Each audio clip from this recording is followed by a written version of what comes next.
The little girl's hands trembled as she held out the worn rabbit to the scarred giant blocking the doorway of Arizona's most feared biker bar.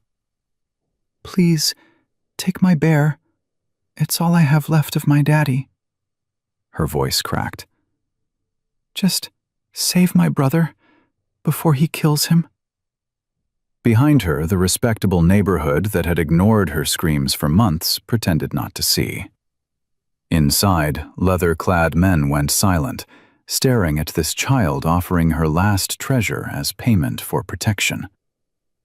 Marcus Stone, Hell's Angels president, looked at the bruises on her arms and felt rage ignite. "Sweetheart, keep your bear. Tell me everything." Before we begin this story, please take a moment to subscribe to our channel and hit that notification bell. Stay with us until the very end. This story will challenge everything you think you know about heroes and monsters. And comment below with the city you're watching from so we can see how far Emma's story reaches. Now, let's begin. The Devil's Den sat on a forgotten corner of Route 66, where Flagstaff's respectable downtown gave way to the kind of businesses people pretended not to see. The bar's windows were tinted black, and the motorcycles lined up outside gleamed despite the Arizona dust that coated everything else. Parents crossed the street when they walked past. Police cruised by slowly, watching. The building had a reputation, and in a city that prided itself on family values and mountain town charm, the Devil's Den represented everything Flagstaff wanted to forget existed. Emma Martinez had walked 2 miles to get here. 2 miles through neighborhoods where people were just coming home from work, pulling into driveways of houses with perfect lawns and American flags.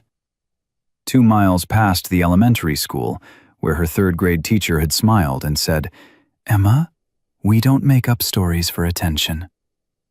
2 miles carrying Mr. Whiskers and a heart full of the kind of terror that makes 8-year-olds feel 100 years old.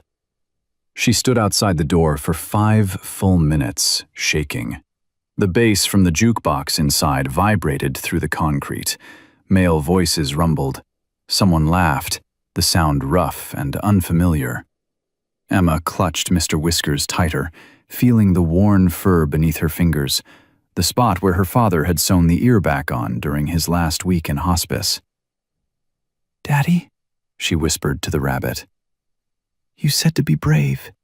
You said if I was ever really, really scared, to find the bravest people I could. The news said these people are dangerous." She swallowed hard. "I'm hoping dangerous means they can stop him." She pushed open the door. The bar went silent. Not gradually, instantly, like someone had hit a pause button on the world. 8 men in leather vests turned to stare at her. The bartender, a woman with silver hair and arms covered in tattoos, froze mid-pour. A pool game stopped, the cue ball rolling slowly to a stop in the sudden quiet.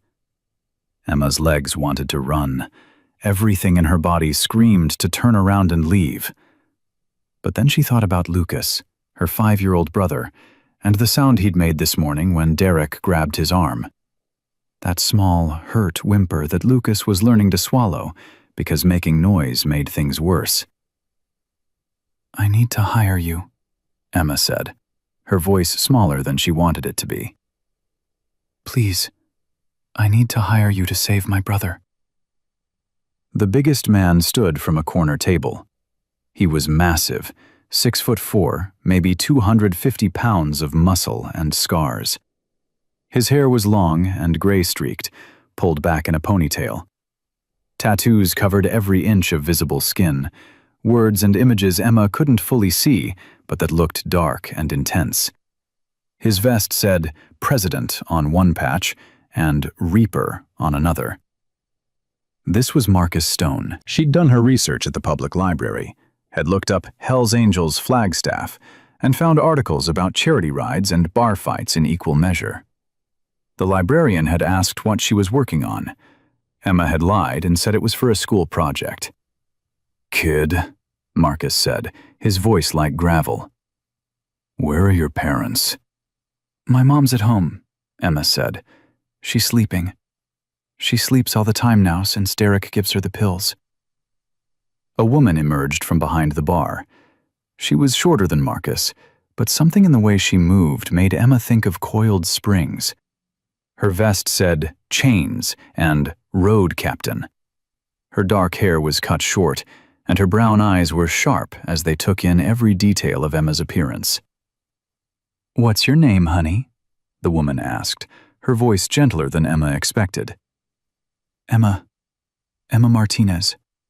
I'm 8 years old and I have $17 saved from my allowance, but I know that's not enough, so I brought Mr. Whiskers."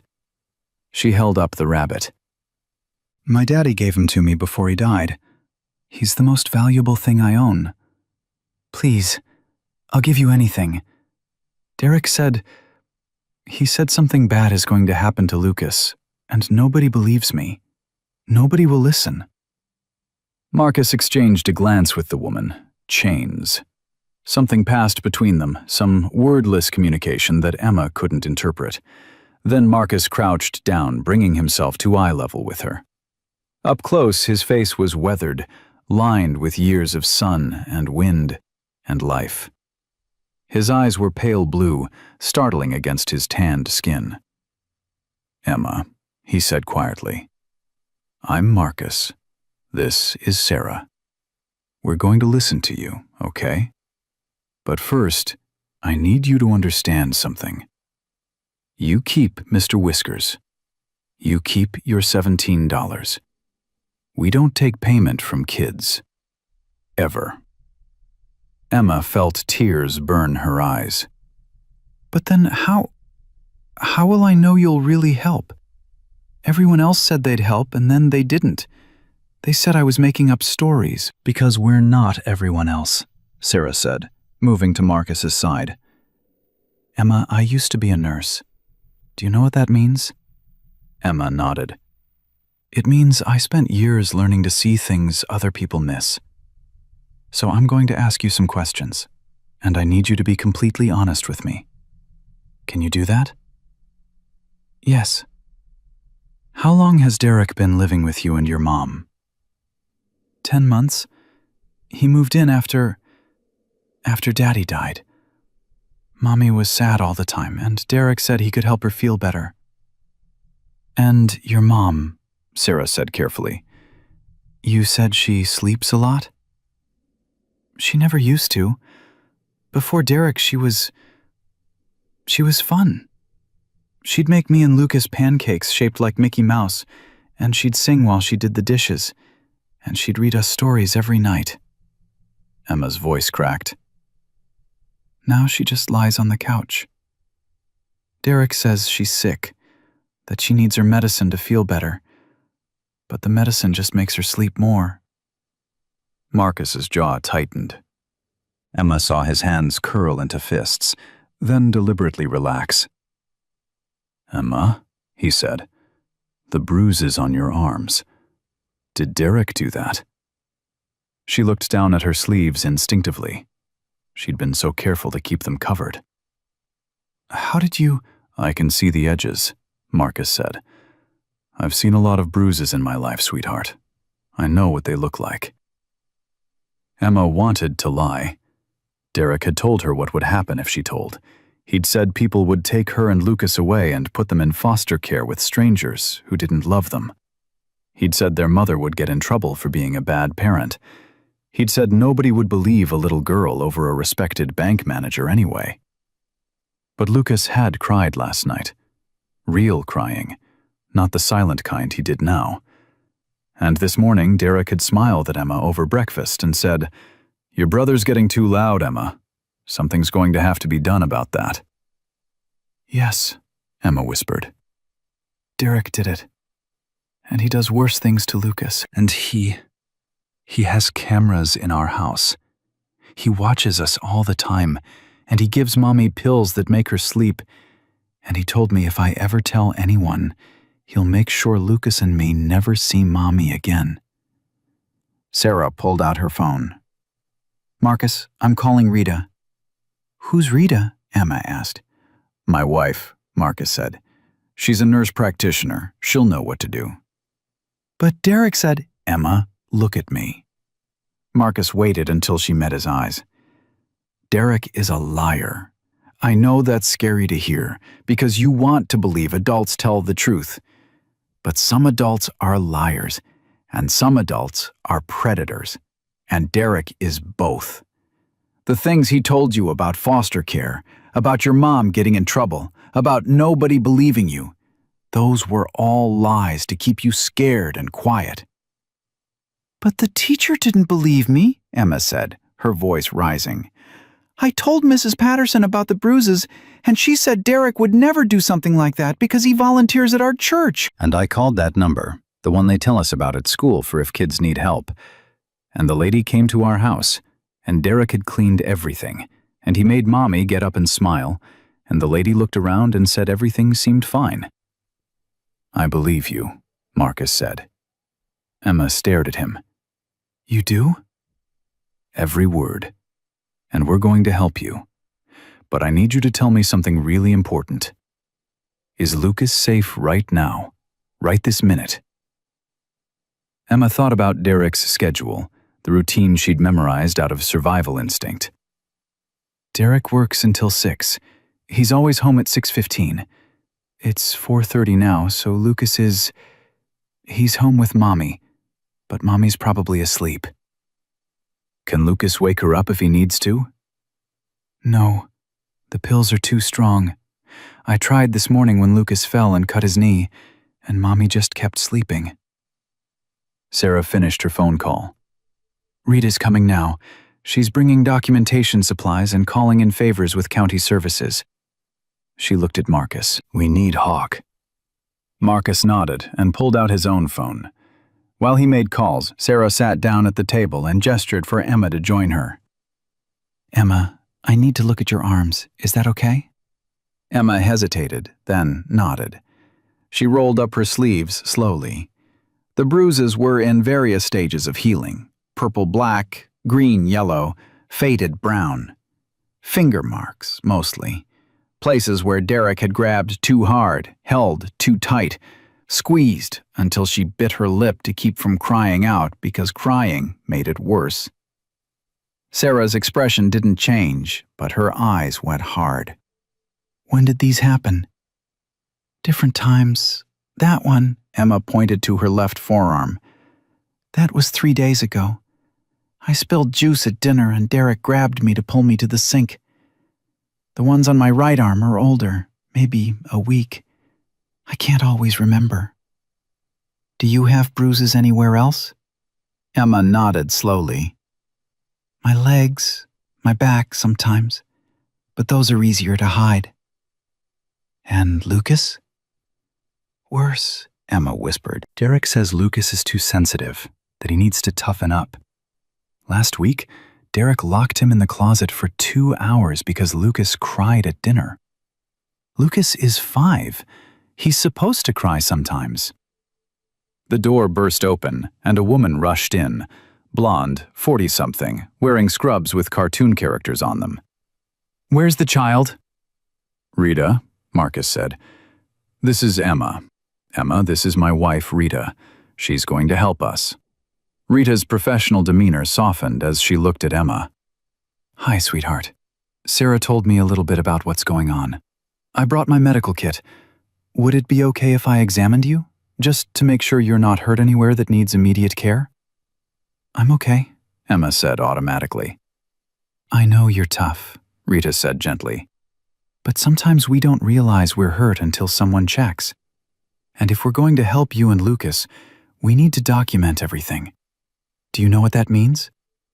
Emma shook her head. It means I'll take pictures and write down what I see. That way, when we tell people what happened, we have proof. Adults are more likely to listen when there's proof. Okay, Emma said quietly. The examination took 15 minutes. Rita was gentle, professional, and Emma could hear her muttering under her breath, words Emma didn't understand but that sounded angry. When Rita photographed the bruises, Emma saw Marcus turn away, his shoulders tight. Another man arrived, younger, maybe 30, with kind eyes behind wire-rimmed glasses. His vest said, Hawk. Emma, Marcus said, this is David. We call him Hawk. He's a social worker. That's someone who helps kids who are in bad situations. I work for the state, Hawk said, kneeling beside Emma. But I'm also a member of this club. Right now, I'm here as your friend, not as someone official. Is that okay? Emma looked at all of them, these scary people who were supposed to be dangerous, who everyone said were criminals and troublemakers. They were looking at her with something she hadn't seen in months. Belief. You really think you can stop Derek? She asked. I know we can, Marcus said, but I need you to answer something honestly. You said Derek mentioned something bad happening to Lucas. What exactly did he say? Emma's hands trembled. This morning, Derek was in the kitchen making coffee. He didn't know I was in the hallway. He was on the phone with someone, and he said Lucas was becoming a problem. That kids Lucas's age sometimes have accidents, and that people wouldn't question it because everyone knows Derek takes such good care of us. The temperature in the bar dropped. Marcus stood up slowly. When he spoke, his voice was deadly calm. Sarah, call Brennan. Tell her we need police at the Martinez house immediately for a welfare check. Rita, you and Hawk are coming with me. Emma, you're going to ride in Sarah's truck.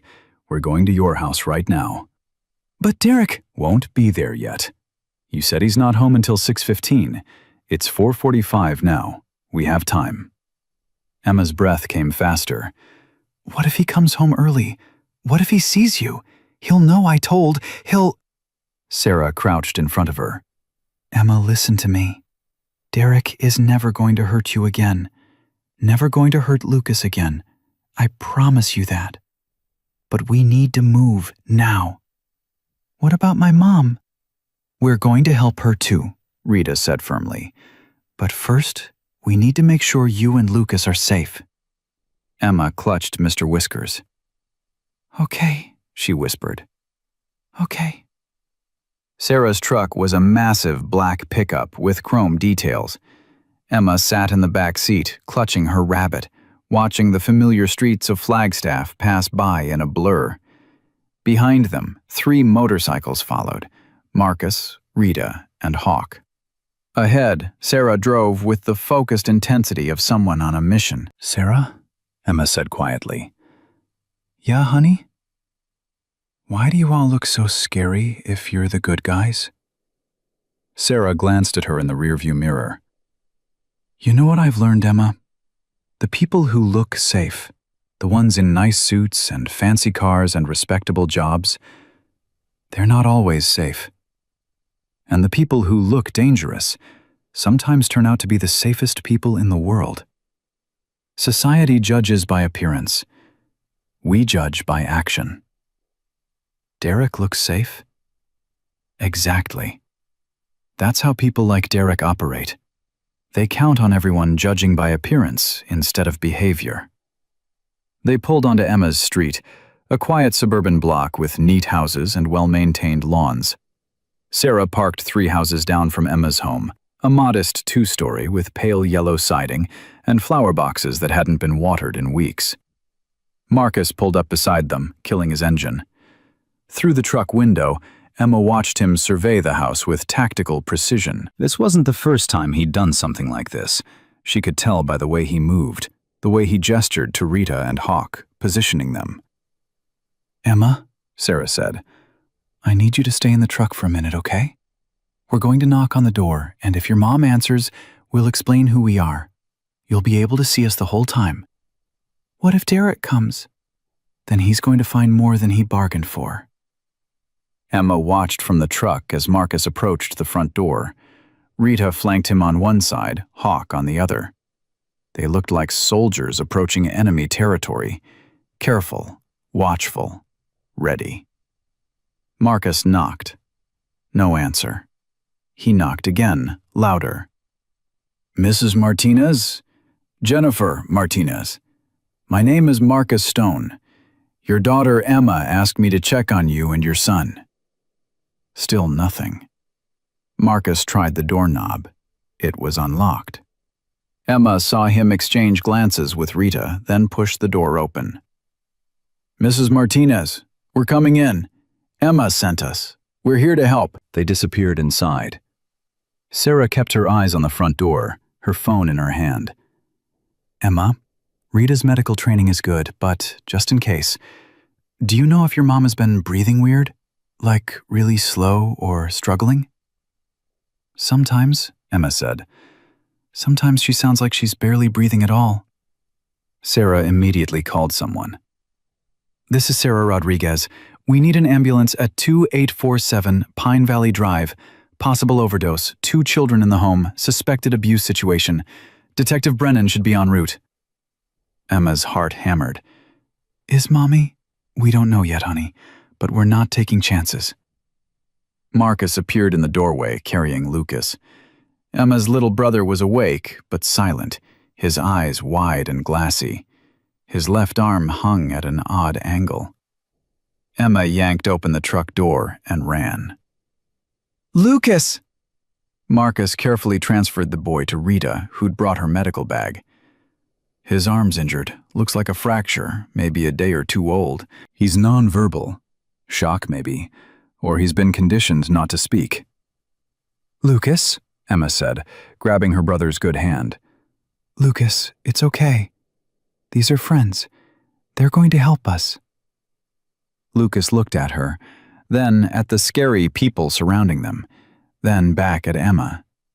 He didn't speak, but he squeezed her hand weakly. Emma, Rita said gently, when did Lucas hurt his arm? 2 days ago. Derek said Lucas fell down the stairs, but Lucas didn't fall. Derek pushed him. Hawk was on his phone, speaking rapidly in the professional tone of someone reporting to authorities. Marcus went back inside the house. Emma heard sirens in the distance. Sarah, the neighbors are going to see everything. Good, Sarah said. Let them see. A woman emerged from the house next door, Mrs. Patterson, a kindergarten teacher who'd lived on the street for 20 years. She took one look at the motorcycles, the bikers, the little boy with the injured arm, and her face went pale. What's going on? Emma, what are these people doing here? Saving my brother, Emma said, her voice stronger than before. Doing what you should have done when I told you Derek was hurting us. Mrs. Patterson's mouth opened and closed. Derek would never. He's such a kind man. Marcus reappeared, supporting Jennifer Martinez. Emma's mother was barely conscious, her legs unsteady, her eyes unfocused. She looked like she'd aged a decade in 10 months. Mommy! Emma ran to her, but Marcus held up a hand. Emma, your mom isn't fully aware right now. She's been heavily medicated. We need to let Rita check her. Jennifer's eyes found Emma's face. For a moment, clarity flickered. Emma? Baby? What? Where's Derek? Derek said... She faltered. Derek said you kids would be taken away if anyone found out about the pills. Mrs. Martinez, Rita said firmly, guiding Jennifer to sit on the front steps. Derek lied to you. About a lot of things. We're going to help you. But first, I need you to tell me what medications you've been taking. I can't remember. Derek gives them to me. He says I need them for my anxiety. Since Michael died, I've been so anxious. And Derek said... Her words cut off as 2 police cruisers pulled up, followed by an ambulance. A woman in plain clothes emerged from one of the cruisers, 50-something, with short red hair and sharp green eyes. Her badge was clipped to her belt. Marcus, she said, her tone neutral but not hostile. Dispatch said you called this in. Detective Brennan, Marcus replied. "The situation's exactly what I described. Child endangerment, suspected drugging of the mother, physical abuse of both children. The boy's arm is fractured, and the mother's been kept in a pharmaceutical fog for months." Detective Lisa Brennan surveyed the scene with professional detachment. Then she knelt in front of Emma. "Hi there. You must be Emma. I'm Detective Brennan. Can you tell me what happened?" Emma looked at Marcus. He nodded. "It's okay. She's one of the good ones." So Emma told the story again. All of it. The bruises, the pills, Derek's threats, the cameras inside the house, Lucas's arm, Derek's phone conversation about accidents. She spoke clearly, factually, the way Marcus had told her to. Just the truth, no emotion, because emotion made adults dismiss you as dramatic. Detective Brennan's expression grew harder with each sentence. When Emma finished, Brennan stood and pulled out her phone. "I need a search warrant for 2847 Pine Valley Drive, expedited. Suspected child abuse, suspected drugging of an adult victim, physical evidence of injury to a minor." She paused. "And get me Derek Callahan's work address. I want him picked up before he has a chance to lawyer up." Mrs. Patterson was still standing in her yard, watching. Other neighbors had emerged, curious, concerned, judgmental. Emma heard whispers. "Those bikers. What are they doing? Someone should call the police. The police are already here." Rita finished examining Jennifer and spoke quietly to the paramedics. They loaded Jennifer onto a stretcher. She was crying now, reaching for Emma.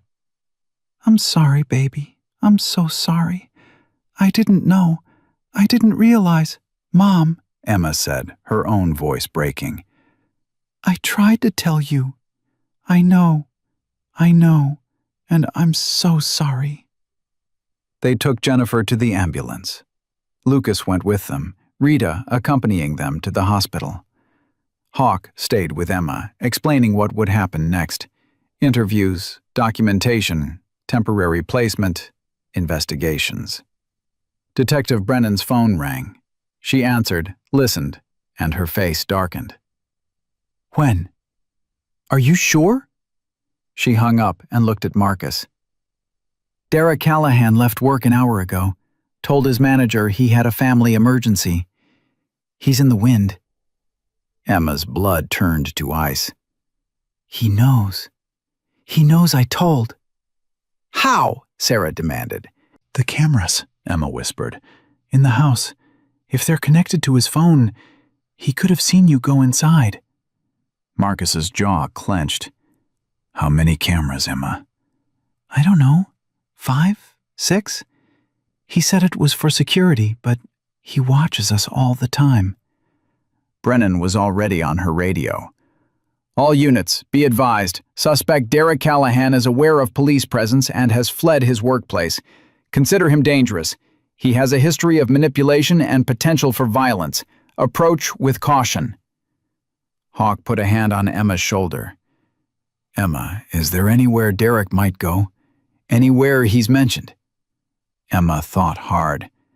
Derek didn't talk to her much. He talked at her, giving orders, making threats. But there was something, some conversation she'd overheard between him and a friend.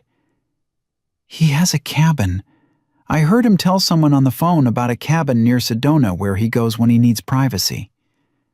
"Sedona's 45 minutes away," Brennan said. "That's a head start if he left an hour ago." Marcus pulled out his phone and made a call. "James, we've got a runner. Derek Callahan, mid-30s, 6 feet, brown and brown. Probably driving a silver BMW sedan. He might be headed toward Sedona. Put the word out to our brothers down south. I want eyes on every road." He hung up and looked at Brennan. "We have members all through that area. If he's going to Sedona, we'll find him." "Marcus," Brennan said warningly, "I can't have civilians interfering with an investigation." "We're not interfering. We're just driving around. Can't control where we happen to be." Despite the situation, Brennan almost smiled. "You're going to give me ulcers one day," But you know we get results. A text came through on Marcus's phone. He read it and swore. Derek just stopped at an ATM in South Flagstaff, withdrew the daily maximum. He's running. Emma looked up at Hawk, fear sharp in her chest. What if he gets away? What if he comes back for us? He's not coming back, Marcus said. His voice carried absolute certainty. Emma, I'm going to tell you something, and I need you to believe it. This club has brothers in every city in Arizona. We have connections that don't wear badges, but who believe in protecting kids just as much as Detective Brennan does. Derek might run, but he can't hide. Not from us. Sarah knelt beside Emma. Honey, we're going to take you somewhere safe. Hawk's going to start the process of getting you and Lucas placed in protective custody. Your mom's going to get medical help, and Derek... Her eyes went hard. Derek's going to face exactly what he deserves. But what if no what ifs? Emma, you did the hardest thing a kid can do. You asked for help when everyone else failed you. You saved your brother. You saved your mom. Now let us do our part. Detective Brennan finished coordinating with her team and approached Emma. Emma, I need to ask you something important. The cameras in your house. Did Derek ever tell you what company installed them or how he monitored them? Emma thought back. He has an app on his phone. I saw it once. It showed different rooms in our house. I think it's called Secure Home or something like that. Brennan nodded. That helps. If we can access his account, we might be able to see where he is. She made another call. Marcus's phone rang. Yeah? His expression changed. Where? He looked at Brennan. One of our brothers spotted the BMW on I-17 southbound, just past the Verde Valley exit. He's definitely heading toward Sedona. I'm dispatching units now, Brennan said. We're faster, Marcus said. Let us track him until your people get in position. Marcus, Lisa. Marcus's voice was serious. That man was planning to kill a 5-year-old boy and make it look like an accident. If he gets to that cabin and arms himself, your officers could get hurt. Let us keep eyes on him until you're ready. Brennan hesitated, then nodded curtly. Eyes only, no contact. If he stops, you back off and wait for us. Understood? Understood. Marcus looked at Sarah. Get Emma to the clubhouse. Make sure she's comfortable. I'll call when we have him. Marcus, Emma started. He crouched down to her level one more time. Emma, I made you a promise. We're going to help you. That means making sure Derek can never hurt anyone again. Trust me. Emma looked at this scary man with his tattoos and his leather vest and his reputation. She thought about how gently he'd held Lucas, how carefully Rita had examined her bruises, how Sarah had believed every word she'd said. I trust you, Emma whispered. Marcus nodded. Smart kid. He stood and looked at his brothers who'd gathered. Let's ride. As the motorcycles roared to life and headed south, Emma stood with Sarah, watching them go. Mrs. Patterson was still standing in her yard, her face pale. You should be ashamed, Sarah called to her. That little girl told you she needed help, and you chose comfort over courage. Mrs. Patterson didn't respond. She just went back inside her house and closed the door. Sarah guided Emma toward the truck. Come on, Annie. Let's get you somewhere safe. Sarah? Emma said as they drove toward the clubhouse. What happens now? Now? Sarah glanced at her in the rearview mirror. Now we show Derek Callahan that you can't hide from people who actually give a damn. And then we start putting your family back together. The right way this time. Emma held Mr. Whiskers close and watched Flagstaff pass by outside the window. For the first time in 10 months, she felt something she'd almost forgotten. hope. The Devil's Den had transformed in the hours since Emma left. What had been a quiet afternoon bar now hummed with focused energy. Bikers filled every table, their phones out, their voices low and urgent. A laptop sat open on the pool table, and the younger member Emma didn't recognize was typing rapidly, his fingers flying across the keys. Sarah guided Emma through the crowd to a back room Emma hadn't seen before. It was smaller, quieter, with a worn couch and a mini-fridge. A television mounted on the wall showed a news channel with the sound off. "This is where we bring families who need privacy," Sarah explained.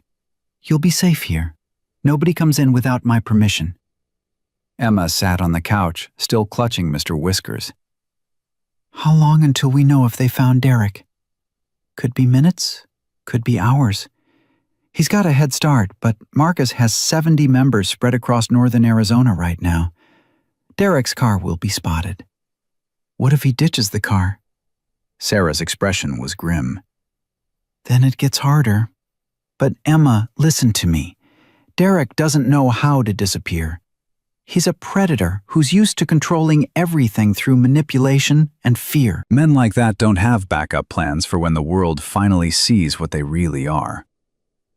The door opened and a woman entered carrying a paper bag from McDonald's. She was older, maybe 60, with gray hair in a braid and laugh lines around her eyes. Her vest said, "Old Lady" and "Reaper," the same name as Marcus. "You must be Emma," she said warmly. "I'm Rita, Marcus's wife. Sarah called and said you might be hungry. Got you a Happy Meal and some apple slices." "Thank you," Emma said quietly. She realized she hadn't eaten since breakfast, and even that had been just a few bites before Derek's phone conversation had stolen her appetite. Rita sat beside her, and there was something about her presence that made Emma feel safer. "Your brother's at the hospital right now. They're setting his arm in a cast. He's going to be okay. Can I see him?" "Soon. The doctors want to make sure there aren't any other injuries we missed." "But, Emma, Lucas asked for you." The nurse said those were his first words in hours. "Where's Emma?" Emma's eyes filled with tears. "He hasn't talked much since Derek started." She couldn't finish. Rita put an arm around her shoulders. "That's called selective mutism. It happens when children experience severe trauma. It's a protection mechanism. But Lucas is in a safe place now, with people who understand what he's been through. He's going to heal. So are you." "What about my mom?" "Your mom is in the ICU. The doctors are running tests to figure out exactly what medications Derek was giving her and in what combinations. From what they're seeing, it's a miracle she's alive. He had her on a cocktail of benzodiazepines, sleep aids, and anti-anxiety medications that should never be combined. She was essentially being kept in a medically induced coma." Emma's stomach twisted. "Why would he do that?" "Control," Rita said simply. "Your mother couldn't protect you or Lucas if she was unconscious." She couldn't question what Derek was doing. She couldn't leave. It's a tactic some abusers use. They call it chemical restraint. Sarah's phone buzzed. She read the message and her jaw tightened. "Emma, Detective Brennan just sent an update. They searched your house and found the camera system. Derek had 8 cameras. Living room, kitchen, both kids' bedrooms, hallway, and your mom's bedroom. The footage is stored on a cloud server." "He was watching us sleep," Emma whispered. "Which means we have evidence," Sarah said firmly. "Every bruise, every time he grabbed you or Lucas, every pill he forced your mom to take, it's all recorded. He documented his own crimes." Rita's phone rang. She answered, listened, and her expression changed. "Marcus, slow down." "What?" She listened more, her face going pale. "Oh, God. Okay, we'll tell her."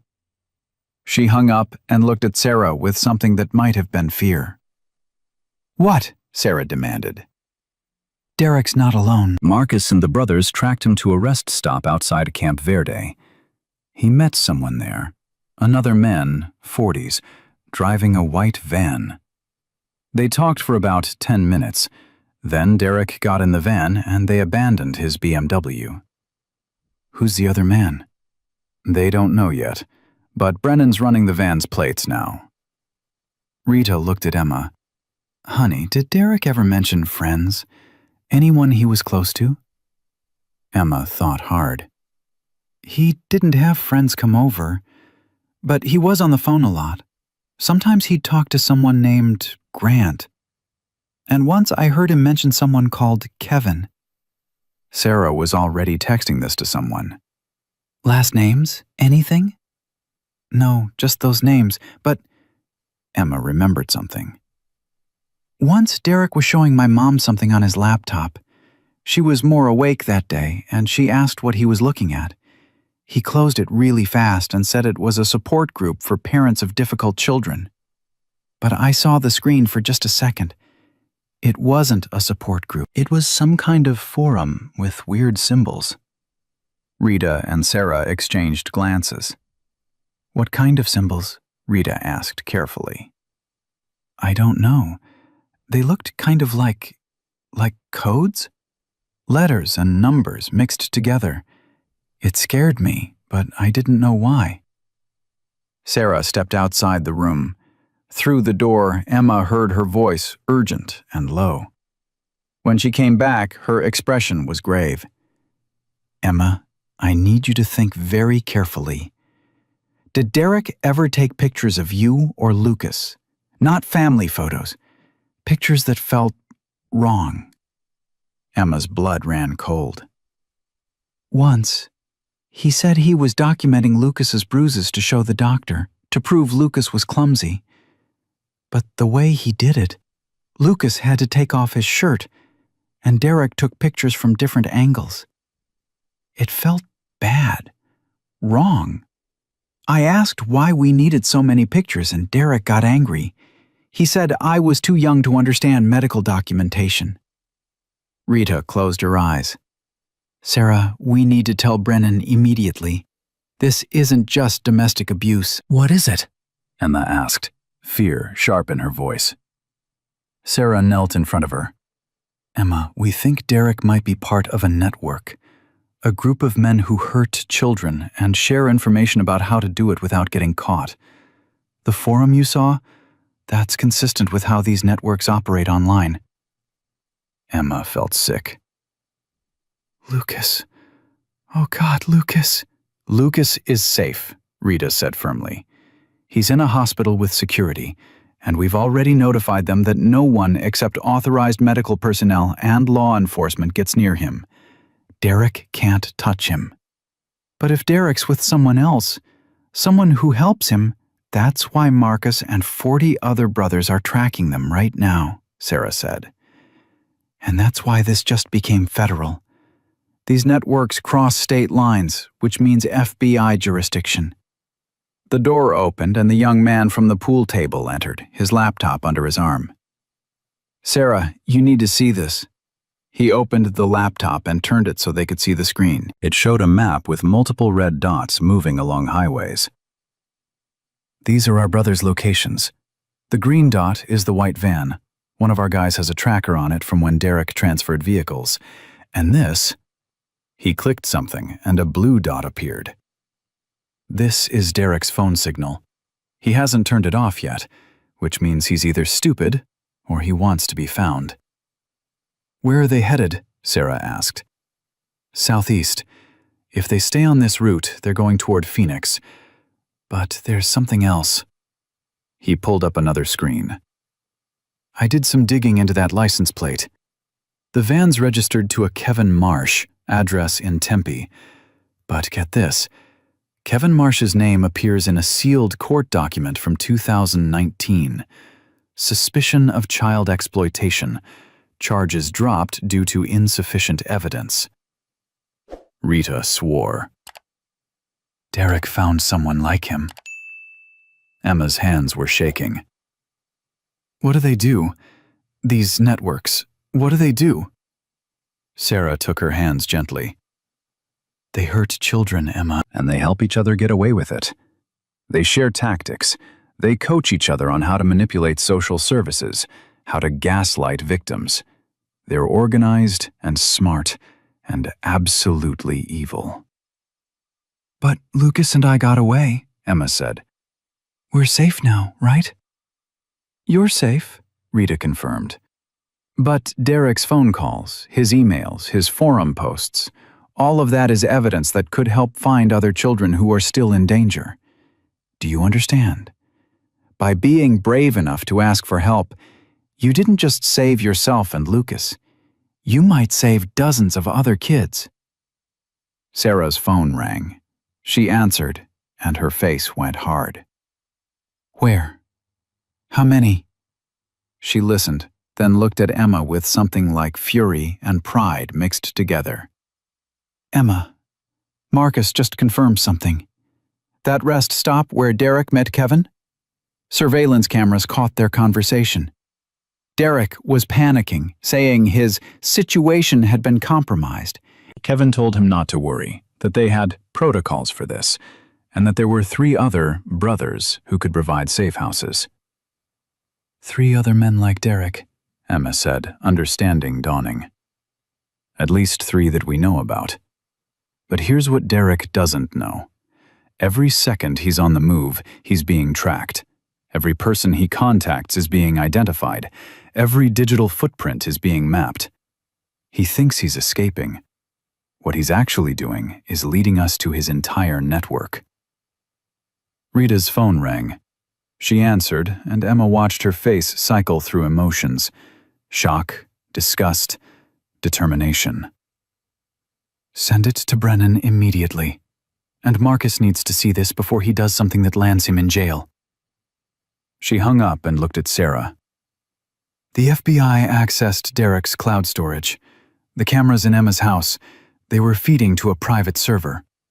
Derek was streaming live footage to at least 12 other users. Emma felt the room spin. They were watching us? 12 people were watching us? They weren't watching you live your life, Sarah said gently. They were watching Derek abuse you. They were learning from him.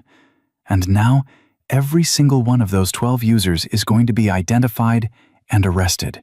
How do they know who they are? Digital forensics. Every time someone accessed that stream, they left traces. IP addresses, device identifiers, login patterns. The FBI is really good at tracking this stuff. The young man with the laptop spoke up.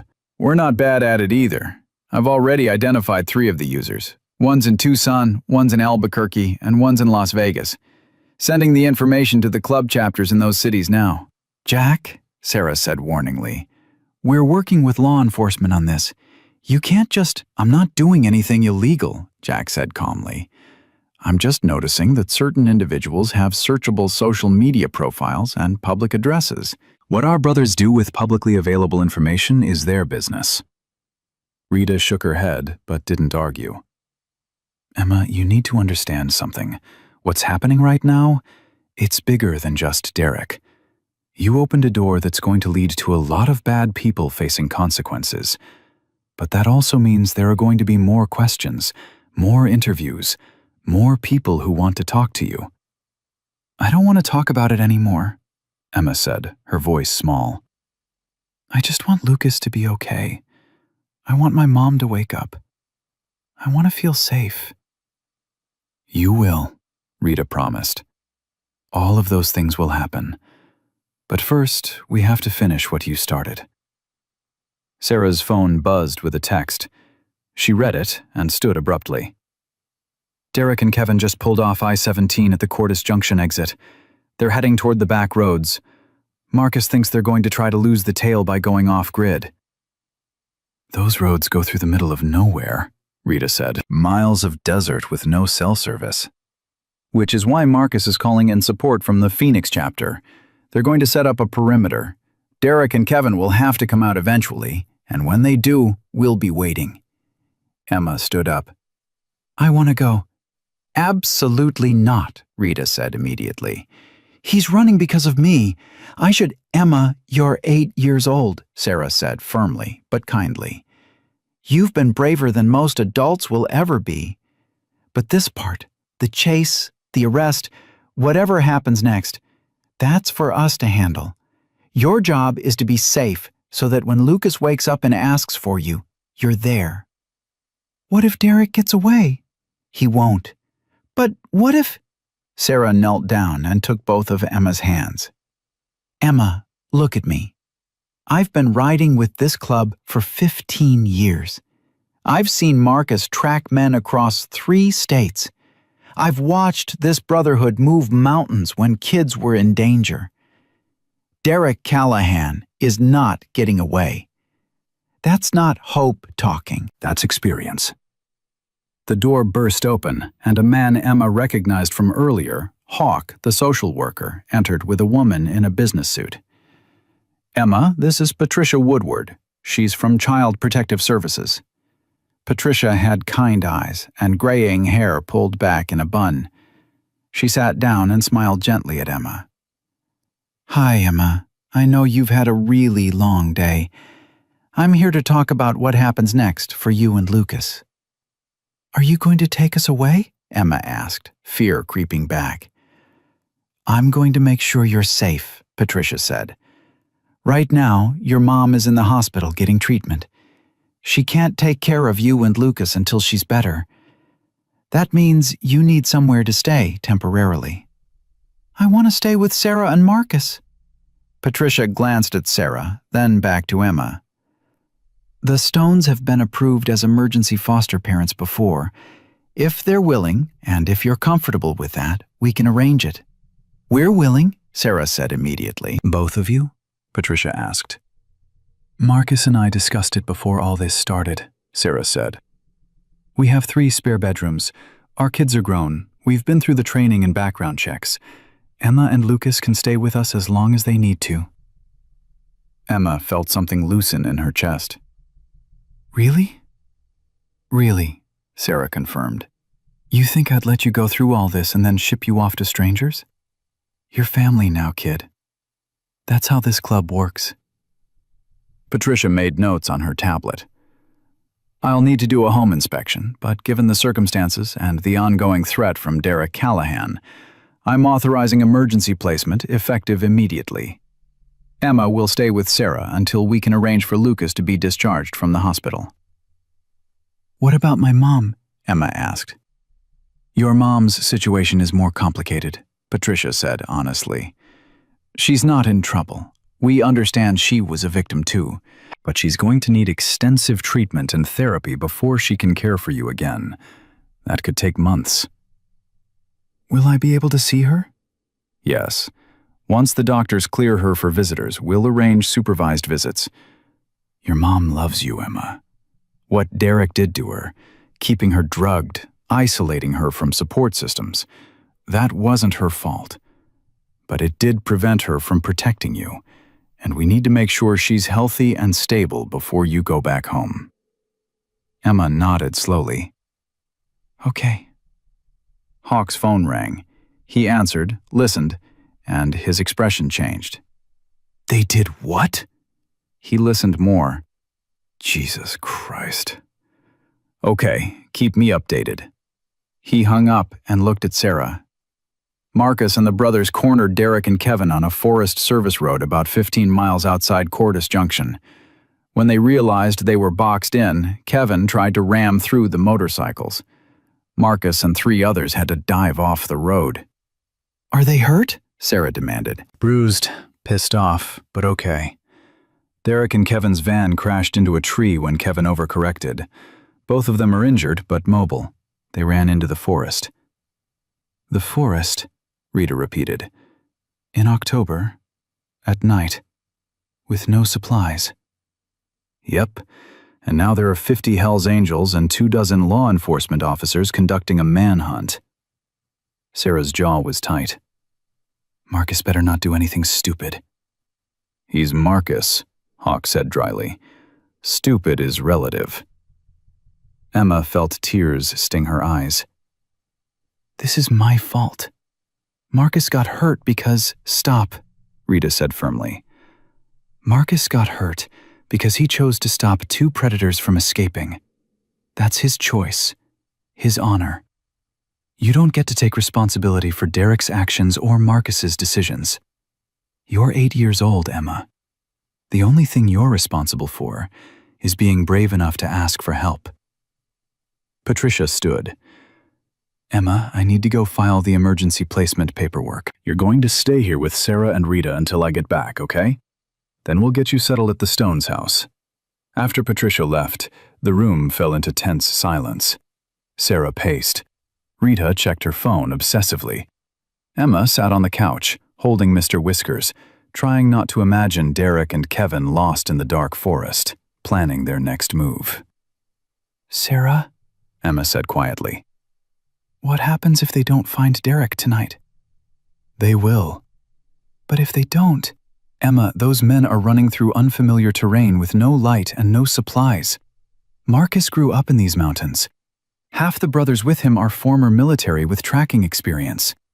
This isn't a fair fight. It's just a matter of time. Jack appeared in the doorway again. Update from Marcus. They've got thermal imaging drones in the air courtesy of the Yavapai County Sheriff's Department. 2 heat signatures located approximately 3 miles northwest of the crash site, moving toward the old mining trails. Those trails dead end at a cliff, Rita said. They're trapping themselves. Do Marcus and the others know that? Sarah asked. They're herding them there intentionally.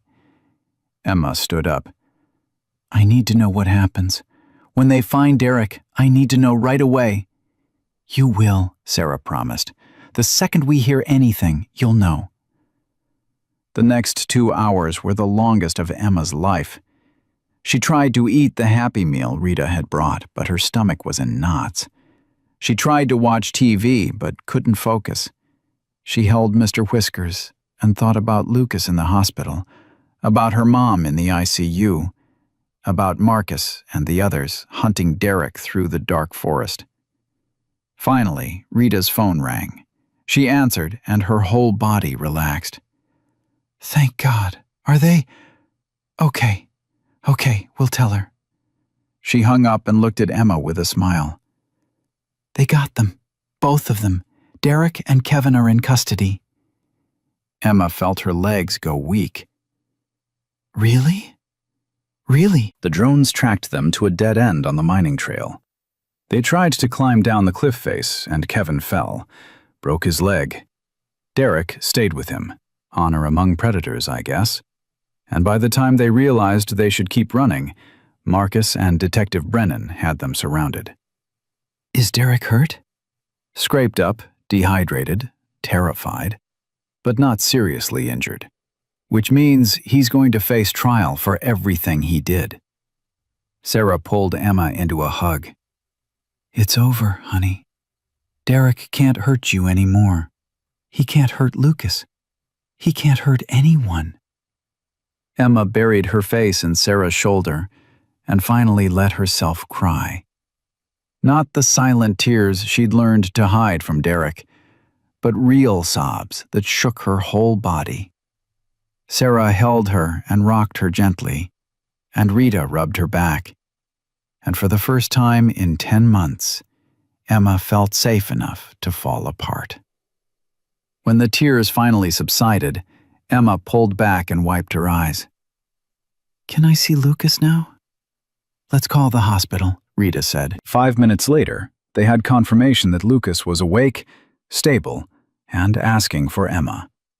Patricia had returned with the emergency placement paperwork signed, and they all climbed into Sarah's truck to head to the hospital.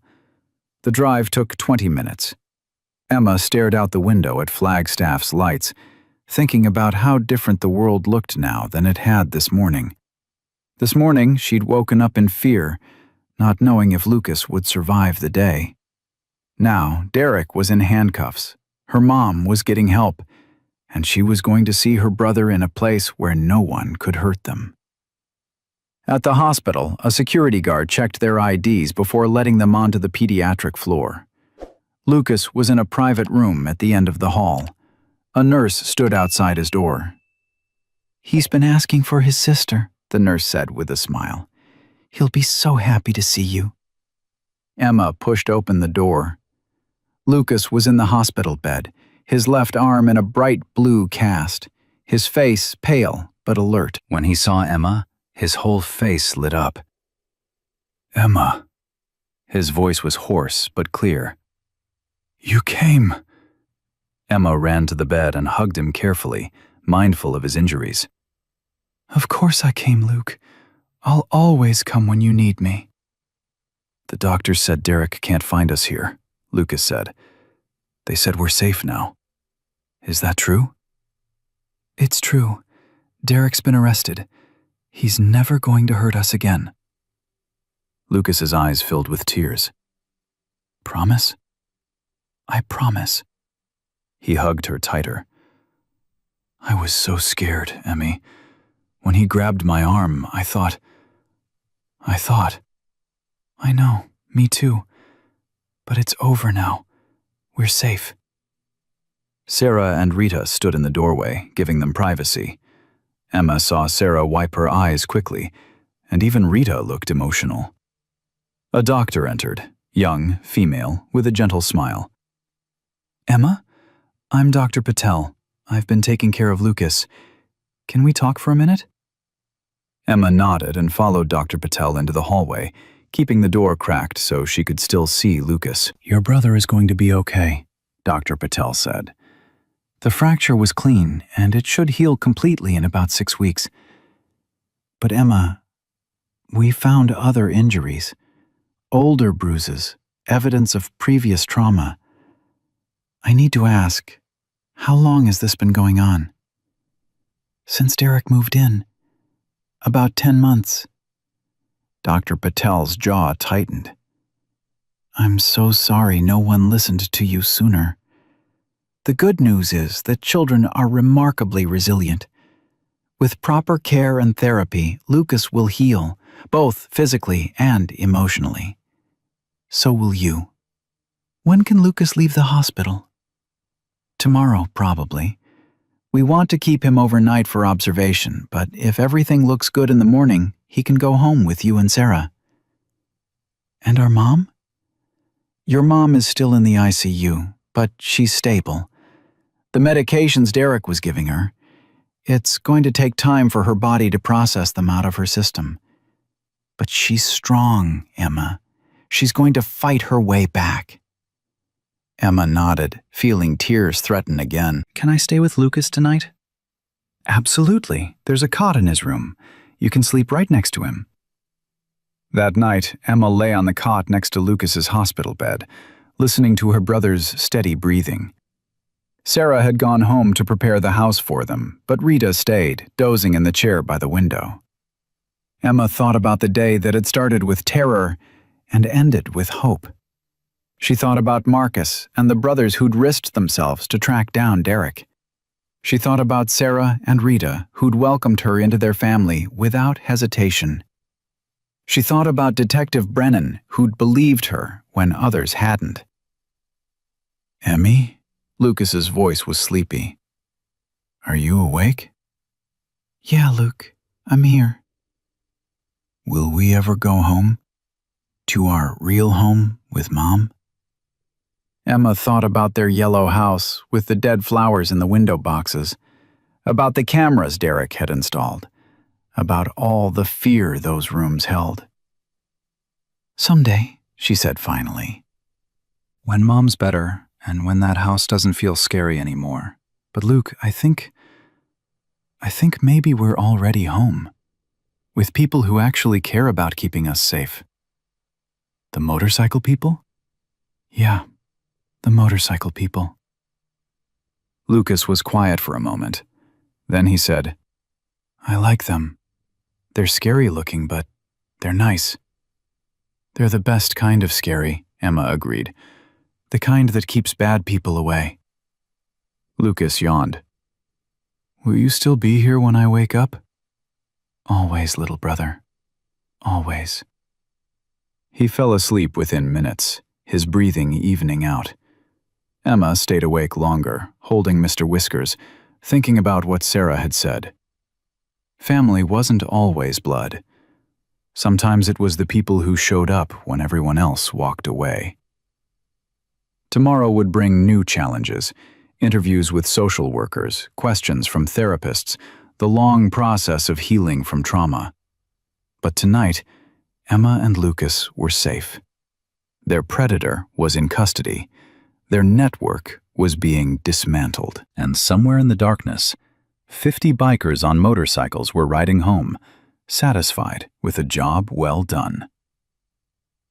Emma finally closed her eyes and let herself rest. Morning came with harsh fluorescent lights and the smell of hospital disinfectant.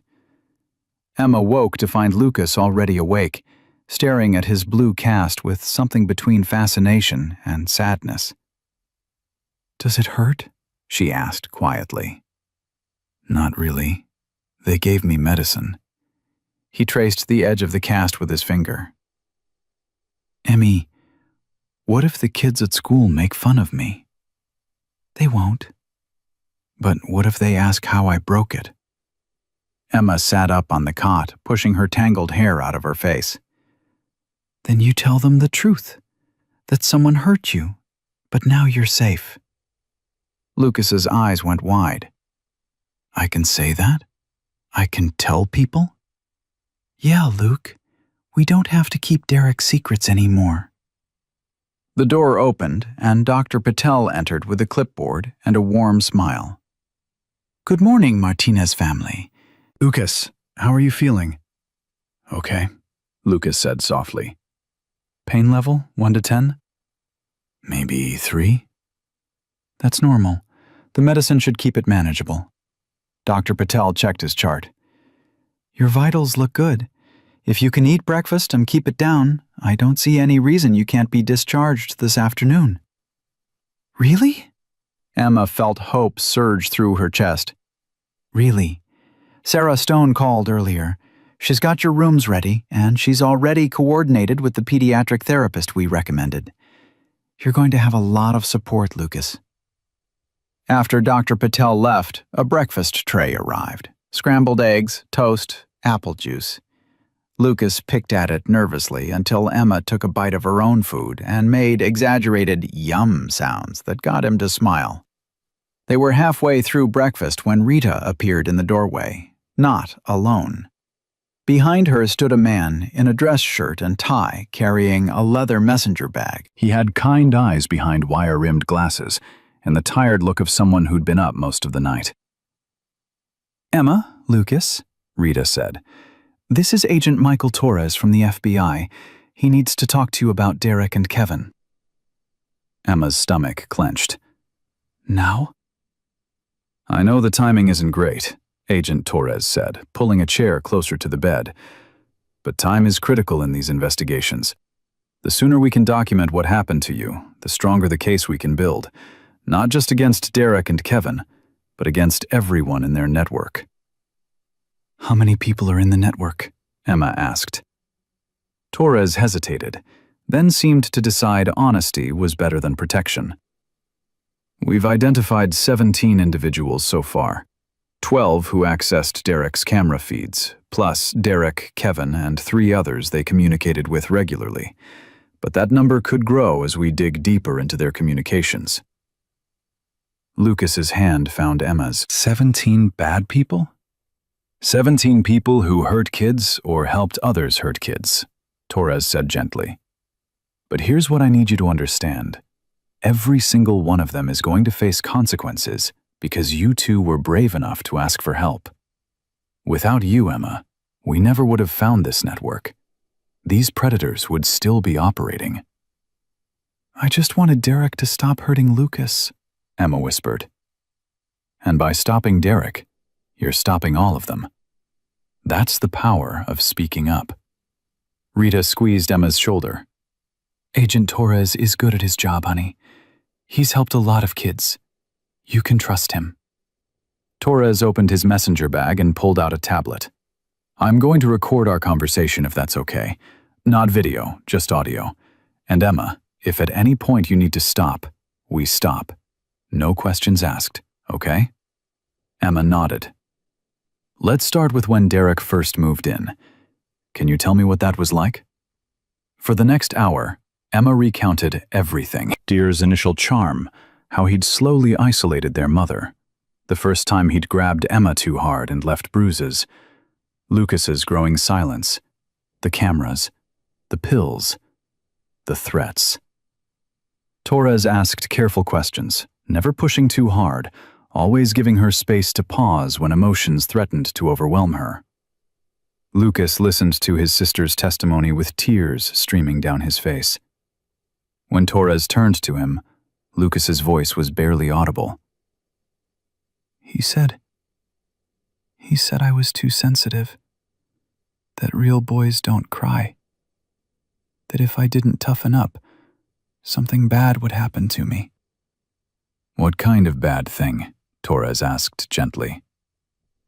He didn't say exactly, just that accidents happen to kids who don't learn to be quiet. Lucas's voice cracked. I tried so hard to be quiet, but then he hurt my arm and I couldn't help it. I screamed, and he said that was it. I'd used up my chances. Emma felt fury burn through her grief. That's when I knew I had to do something. That morning, when I heard Derek on the phone talking about accidents, I knew he was going to kill Lucas and make it look like he fell down the stairs or something. Torres's jaw tightened. Emma, that phone call. We have the recording. Derek's cell provider gave us access to all his communications. The person he was talking to was Kevin Marsh, and you were right. They were planning to stage Lucas's death as an accident. You saved your brother's life. The words hung in the air, heavy and terrible, and true. How did you know to go to the Hells Angels? Torres asked. I saw a story on the news about bikers who helped protect abused kids at a court hearing. I remembered their name, Hells Angels. I looked them up at the library and found out where their bar was. Emma's voice got stronger. I knew everyone thought they were dangerous, but I figured if Derek was scared of anyone, it would be them. Smart thinking, Torres said. Unconventional, but smart. My dad used to say that sometimes the people society calls dangerous are just people who don't play by rules that protect bad guys, Emma said. He died before Derek came, but I think he would have liked Marcus and Sarah. Torres made notes on his tablet. Speaking of Marcus Stone and the club, I need to ask some questions about their involvement.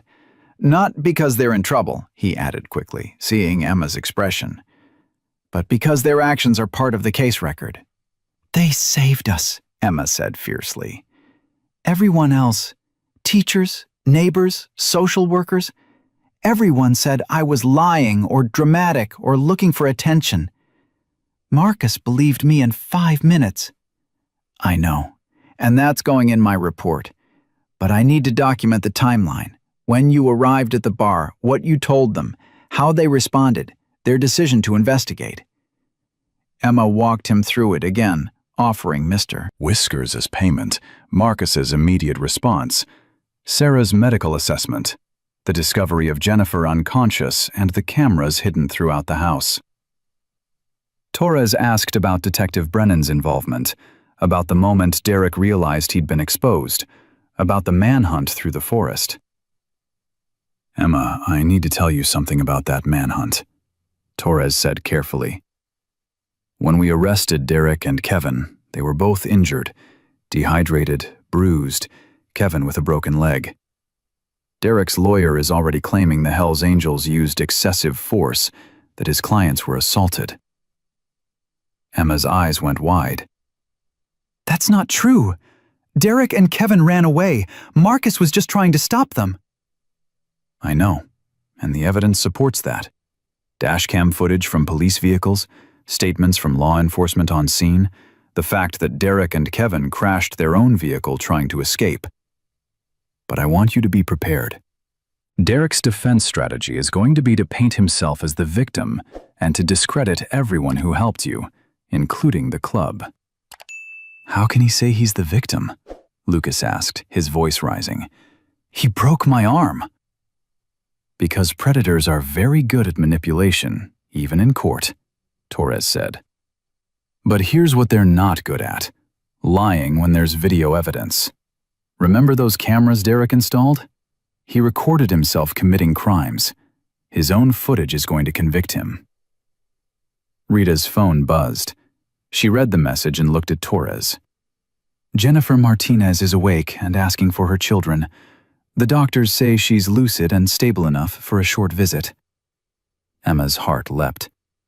Can we see her? That's up to Agent Torres and the medical team, Rita said. Torres closed his tablet. I think we've covered enough for today. Emma, Lucas, you've both been incredibly brave. Go see your mom. We'll talk more later.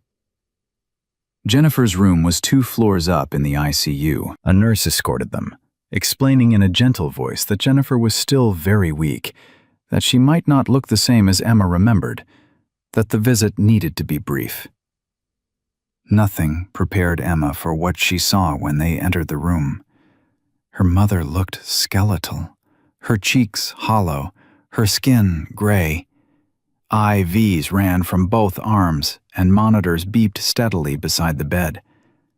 But her eyes were clear for the first time in months, and they filled with tears when she saw Emma and Lucas. My babies, Jennifer whispered. Oh, God, my babies. I'm so sorry. I'm so sorry. Emma ran to the bedside, Lucas right behind her. Jennifer reached out with trembling hands and pulled them both as close as the medical equipment would allow. Mommy, are you okay? Lucas asked through tears. I'm getting there, sweet boy. The doctors say it's going to take time, but I'm fighting. I'm fighting so hard to come back to you. Agent Torres said Derek was drugging you, Emma said. He said it wasn't your fault.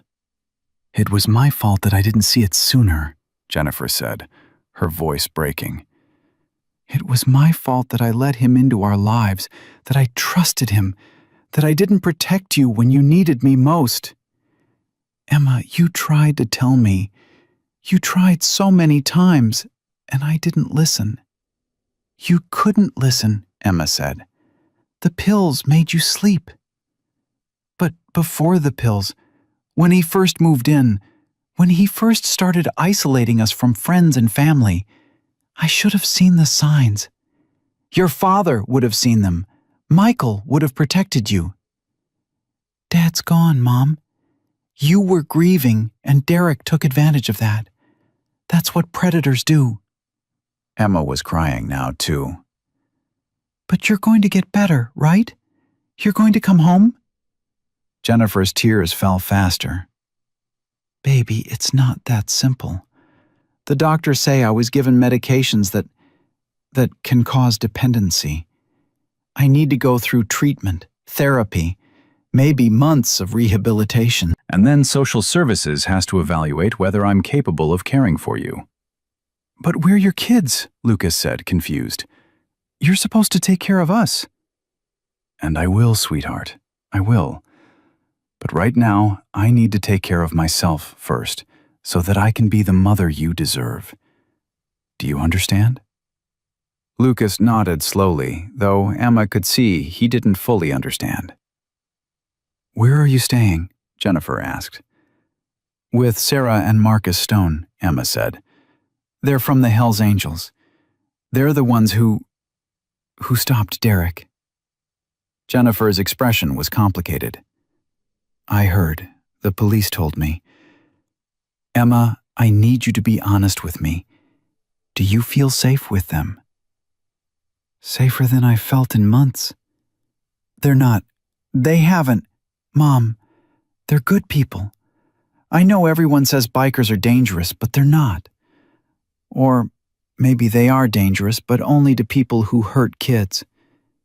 They're nice to us. Sarah's making us pancakes tomorrow. Marcus bought Lucas a bunch of comic books. They have 3 bedrooms, and Rita, that's Marcus's wife, She's a nurse, and she knows how to help kids who've been through trauma. Jennifer closed her eyes, and for a moment Emma feared she'd fallen back asleep, but then she opened them again and said, "Your father always said that courage comes in unexpected packages. I think he'd be proud of you, Emma. Proud that you were brave enough to ask for help from people everyone else was afraid of. I just wanted Lucas to be safe, and he is. You both are. And when I'm better, when I'm really better, not just pretending, we'll figure out what home looks like, okay?" "Okay," Emma whispered. A nurse appeared in the doorway. "I'm sorry, but we need to keep the visit short. Mrs. Martinez needs to rest." Jennifer kissed both her children's foreheads. "I love you both so much, more than anything in this world. And I'm going to spend every day proving that I deserve to be your mother again." "You already are our mother," Lucas said simply. "Then I'm going to become the mother you deserve," Jennifer amended. They left the ICU with Rita, both children quiet and processing. In the elevator, Lucas asked, "Is Mommy really going to get better?" "She wants to," Rita said, "and that's the first step. But Lucas, your mom has a hard road ahead of her. Derek did serious damage, not just with the drugs, but with the psychological control. It's going to take time for her to rebuild her strength and her confidence." "What if she can't do it?" Emma asked quietly. "Then you and Lucas stay with us as long as you need to," Rita said firmly. "You're not going to be shuffled around or forgotten. Sarah and Marcus, we're in this for the long haul."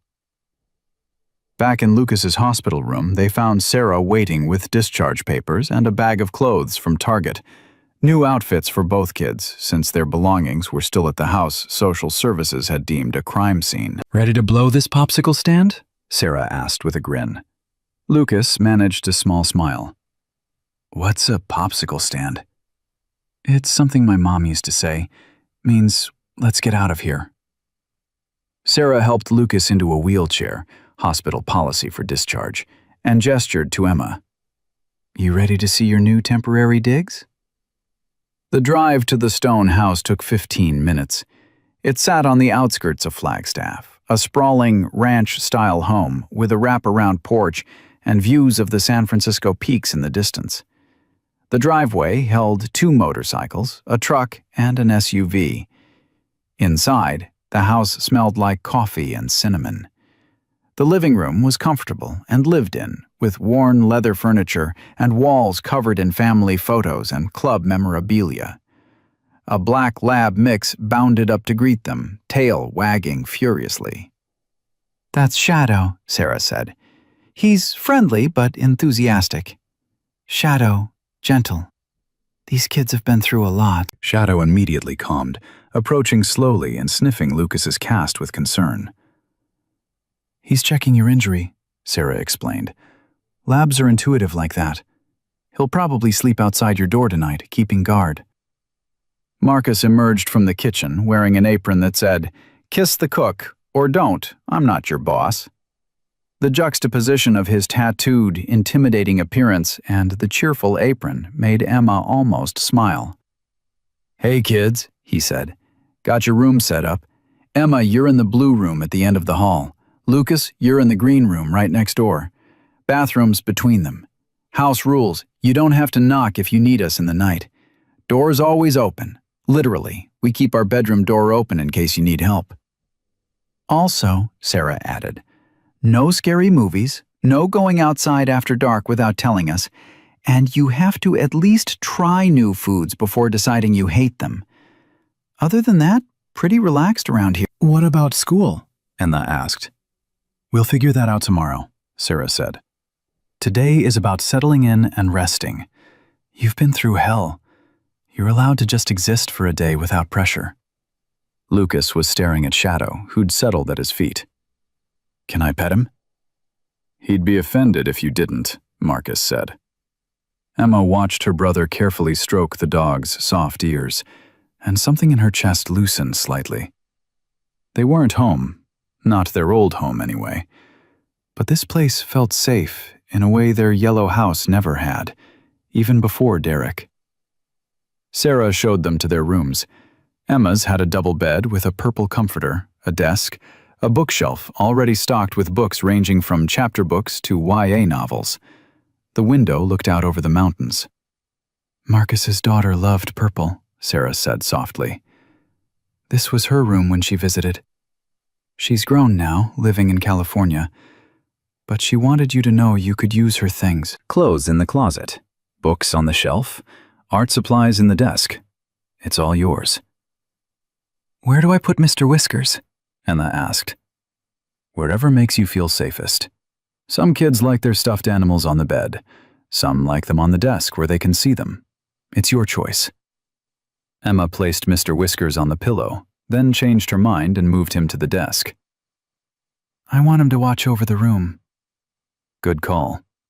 Lucas's room was similar, green instead of purple, with dinosaur posters and a bookshelf full of picture books and graphic novels. His bed had a weighted blanket that Sarah explained could help with anxiety. There's also a nightlight if you need it, Sarah said. No shame in that. Lots of kids and adults use them. I'm not scared of the dark, Lucas said. Then, more quietly, I'm scared of people hiding in it. Then we'll use the nightlight, Sarah said matter-of-factly. And Shadow will sleep right outside your door. Nobody gets past a protective lab mix. They might look friendly, but they're fierce when their family is threatened. Marcus called them for lunch, grilled cheese sandwiches and tomato soup, simple and comforting. They ate at a large kitchen table that had clearly hosted many family meals. Emma noticed photos on the refrigerator. Marcus and Sarah on motorcycles, group shots of club members, graduations and birthdays and weddings. How many people are in your club? Lucas asked. Flagstaff chapter has 73 members, Marcus said. Nationally, thousands. But it's not just about the numbers. It's about the bonds. When you join this club, you're joining a family. We take care of our own, and we take care of people who can't take care of themselves. Like us, Emma said. Like anyone who needs help, Marcus corrected. You're not charity cases. You're family now. There's a difference. After lunch, Sarah suggested quiet time, reading, napping, whatever felt right. Emma took a book from her shelf and tried to read, but the words blurred together. She kept thinking about Derek in custody, about 17 people in his network, about her mother in the ICU, promising to get better. A knock on her door made her jump. "Come in," she called. Rita entered carrying a leather-bound journal. Sarah thought you might want this. Sometimes kids who've been through trauma find it helpful to write things down. Feelings, memories, whatever comes up. No one will read it unless you want them to. Emma took the journal carefully. What if I don't know what to write? Then you write, I don't know what to write until something else comes. Or you draw. Or you make lists. There's no wrong way to do it. Rita sat on the edge of the bed. Emma, I want to prepare you for something. Tomorrow, you're going to have to go to school. Not because we think you're ready. You've earned a month off if anyone has. But because the truancy laws don't care, and we don't want to give Derek's lawyer any ammunition to claim we're not caring for you properly. Emma's stomach clenched. Everyone's going to know what happened. Probably. Small town, big news story. But your teacher's been briefed. Principal Thompson knows the situation. And Marcus is going to make it very clear to anyone who asks that you're under the club's protection. What does that mean? It means if anyone, kid or adult, gives you trouble, they'll answer to us. It means you'll never walk into that school alone. It means the club's got your back. Won't that make me seem weak? Like I need protection? Rita's expression was fierce. Emma, needing help isn't weakness. It's human. And accepting help from people who offer it? That's courage. Don't ever let anyone tell you different. That evening, Marcus grilled burgers on the back porch while Sarah made a salad and Lucas helped set the table. It felt almost normal. A family dinner, conversation about nothing important, the dog begging for scraps. But every so often, Emma would catch Lucas staring into space, or she'd see Marcus's jaw tighten when her brother winced, moving his injured arm, and she'd remember that normal was still a long way off.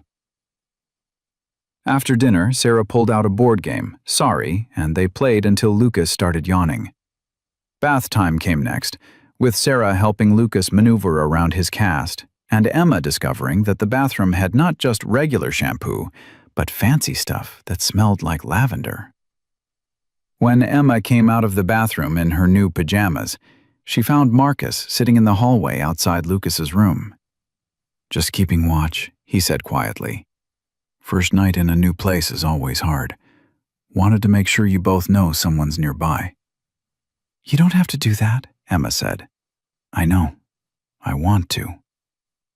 Emma sat down beside him on the floor. They sat in comfortable silence for a moment before Emma said, "Marcus, Agent Torres said Derek's lawyer is going to try to say you hurt Derek when you arrested him, that you used too much force."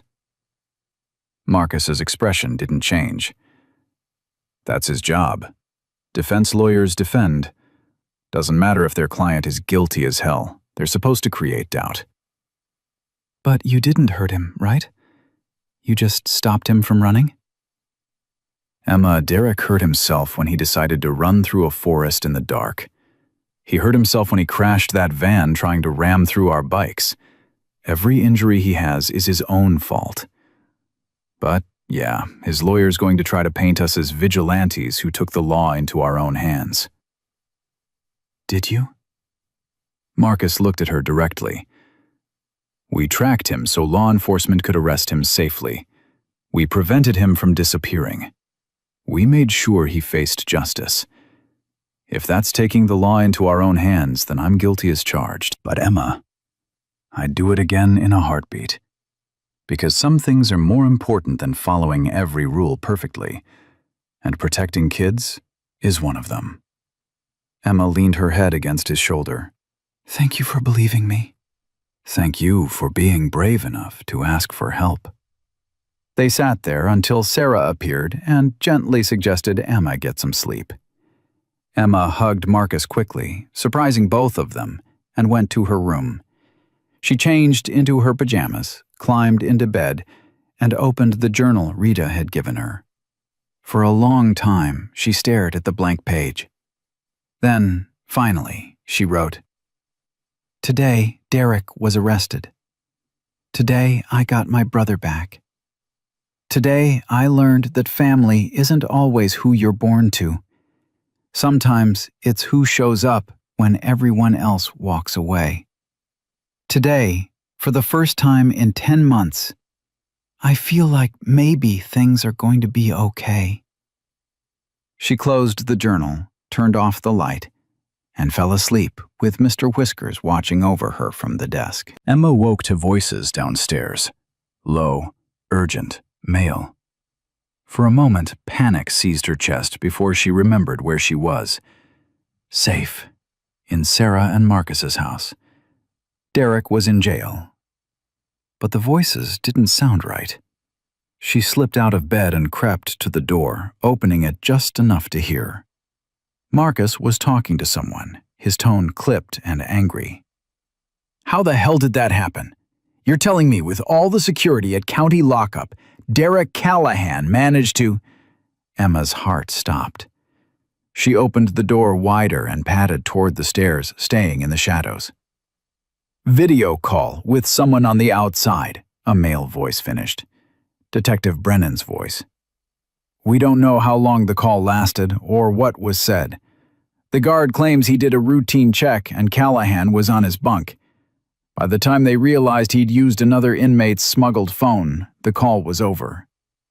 "Who did he call?" Sarah demanded. "We're tracing it now." But here's the problem. Kevin Marsh made a similar call 2 hours earlier from the hospital where they're treating his broken leg. We think they were coordinating with someone in the network. Emma's legs felt weak. She sat down on the stairs, gripping the railing. Marcus saw her immediately. "Emma, come down here." She descended slowly, feeling all three adults' eyes on her. Detective Brennan looked exhausted, her red hair pulled back in a messy ponytail, her badge clipped to jeans instead of her usual professional attire. "I'm sorry to come so early," Brennan said. "I wanted you to hear this from me before it hit the news. Derek and Kevin made unauthorized calls from custody. We believe they were warning other members of their network that were closing in." "Does that mean those people will run away?" Emma asked, her voice small. "Some might try. But Emma, we've already arrested 6 of the 17. The FBI's been working around the clock. 3 more are in questioning." "The ones Derek called. We'll identify them soon. The phone companies are cooperating fully." "How did an inmate get a phone into the jail?" Sarah asked, her voice tight. Brennan's expression darkened. "That's under investigation. Someone smuggled it in. Another inmate, a corrupt guard. We don't know yet, but heads are going to roll over this." Marcus poured coffee and slid a mug toward Brennan. "What's the security situation here? If Derek's communicating with people on the outside..." "We've increased patrols in your neighborhood. Unmarked cars, plainclothes officers. And I've put a flag on both Emma and Lucas in our system. Anyone who tries to access information about them, their location, their school, anything, we'll know immediately." "That's not enough," Marcus said flatly. "It's what I can officially authorize. Unofficially," Brennan glanced at Emma, "I know the club's got eyes everywhere. I won't tell you not to take your own precautions." Sarah appeared with a plate of toast. "Emma, honey, you need to eat something. School starts in 2 hours." The thought of school made Emma's stomach twist. "Do I have to go? With everything happening?" "Yes," Marcus said, not unkindly, "because we're not going to let Derek's lawyer claim we're keeping you out of school, or that you're too traumatized to testify. You're going to show up, head held high, with half the club escorting you if necessary." "Half the club?" Emma repeated. "Figure of speech. But yeah, you'll have protection. Hawk's going to be there. He volunteers in the school library, totally legitimate. And Chains is a substitute teacher's aide. She'll be in the building." "You've got people everywhere," Emma said, not sure if she was comforted or overwhelmed. "That's the point," Marcus said. "We take care of our own." Brennan finished her coffee and stood. "I need to get back. Emma, one more thing. Derek's bail hearing is tomorrow. The DA's office is confident he'll be denied bail, given the severity of the charges and flight risk. But I wanted you to know in case his lawyer tries something creative." After Brennan left, Sarah guided Emma upstairs to get ready for school. Lucas was already awake, sitting on his bed and staring at his cast. "Did you hear?" he asked when Emma entered. "About Derek making phone calls?" "Yeah." "I'm scared, Emmy. What if the bad people know where we are?" Emma sat beside him. "Then they'll have to go through Marcus and Sarah and 73 Hell's Angels. And I don't think they're that stupid." Lucas managed a weak smile. "Marcus is really big. And scary looking, which is good for us." Breakfast was pancakes shaped like dinosaurs, Sarah's attempt to make the morning feel normal. Emma appreciated the effort, even if her appetite was gone. Lucas ate 3 pancakes and asked for a 4th, which made Sarah's eyes go suspiciously bright. "That's my boy," she said, loading another onto his plate. "Getting your strength back." At 7:30, 2 motorcycles pulled into the driveway. Emma recognized one of the riders, Hawk, the social worker who'd been at the hospital. The other was a woman Emma hadn't met, stocky and fierce-looking, with short platinum hair. "That's Chains," Marcus said. "Real name's Angela Rodriguez. She's Sarah's cousin, and she's meaner than she looks, which is saying something." "I heard that," Chains called through the open window. "And he's not wrong." The drive to school was split between Sarah's truck and the two motorcycles flanking them like security detail. Other parents stared as they pulled into the drop-off lane. Emma saw Mrs. Patterson from their old neighborhood, her face going pale when she recognized Emma. Principal Thompson met them at the entrance, a tall black woman in her 50s with an air of calm authority. "Emma Martinez, I'm Principal Thompson. I want you to know that your safety is our top priority. I've briefed your teacher, Mrs. Chen, and I've spoken to the students in your class about kindness and respect. But, Emma, if anyone, student or adult, makes you uncomfortable, you come to my office immediately. Understood?" "Yes, ma'am." "Good. Now, let's get you to class. You've missed 3 days, and Mrs. Chen has your makeup work ready." The classroom went silent when Emma entered. 23 third graders stared at her with expressions ranging from curiosity to pity to something that might have been fear. Mrs. Chen, young, kind-faced, wearing a cardigan covered in book-themed pins, smiled warmly. "Class, this is Emma. She's been absent for a few days, and I expect everyone to welcome her back and help her catch up. Emma, there's an empty desk by the window. That's yours." Emma walked to the desk, feeling every eye follow her. She sat down and pulled out her notebook, keeping her head down. Beside her, a girl with braids and glasses leaned over. "Hi, I'm Destiny. Mrs. Thompson told us what happened. Well, not everything, but that you were really brave. Are you okay?" Emma didn't know how to answer that. "I'm getting there." "Cool. If you need help with math, I'm really good at it. Mrs. Chen says I'm 2 grades ahead." It was such a normal interaction that Emma felt tears prick her eyes. "Thanks." The morning passed in a blur of lessons Emma couldn't focus on. At recess, a group of boys surrounded her on the playground. "Is it true your mom's boyfriend was a serial killer?" the tallest one asked.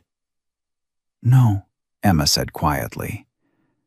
"My dad says the Hells Angels kidnapped you and your brother, that they're holding you hostage." "That's not true either." "Then why are there bikers outside the school?" Emma looked toward the fence and saw Hawk standing near the street talking on his phone, but clearly keeping watch. "Because they're protecting me." "From what?" "From people who don't understand what really happened." A girl Emma recognized from last year, Madison, mean even in 2nd grade, pushed to the front of the group. "My mom says your family is trash.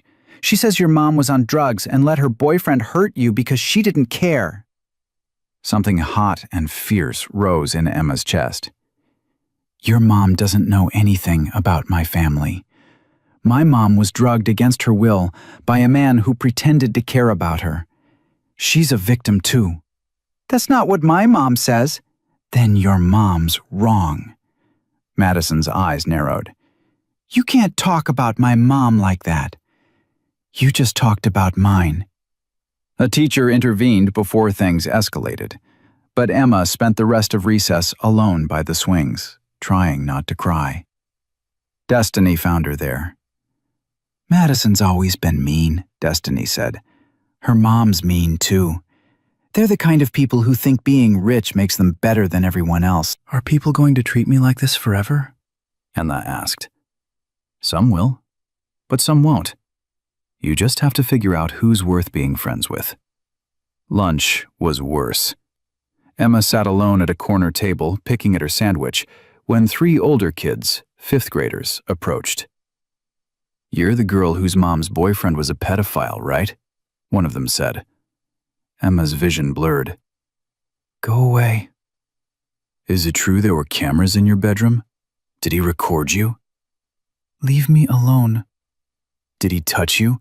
Because my sister says—" "I said leave me alone." Emma stood up, her voice carrying across the cafeteria. "Derek Callahan hurt my family. He's in jail now. And if you don't shut up and walk away, I'm going to tell Marcus Stone exactly who you are." The mention of Marcus's name made them hesitate. The tallest one sneered. You think you're tough because you've got bikers protecting you?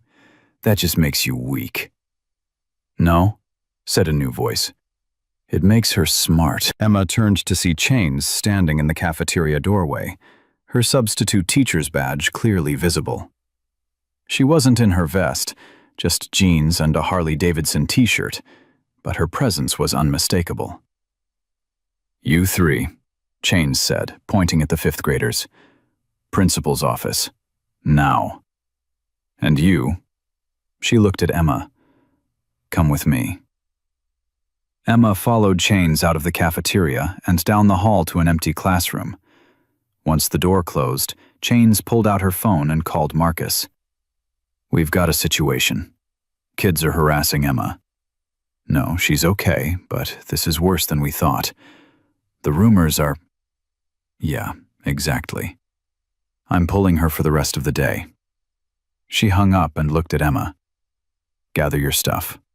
You're done here for today. But Principal Thompson said, Principal Thompson is about to get an earful from me and Marcus. This school failed to protect you, Emma. Those kids didn't come up with those questions on their own. They heard them from parents. And those parents are spreading lies. I can handle it, Emma said, though her voice shook. I know you can. You're tough as nails. But you shouldn't have to. Not today. Not after everything. Marcus arrived within 10 minutes, his expression thunderous. He went straight to Principal Thompson's office.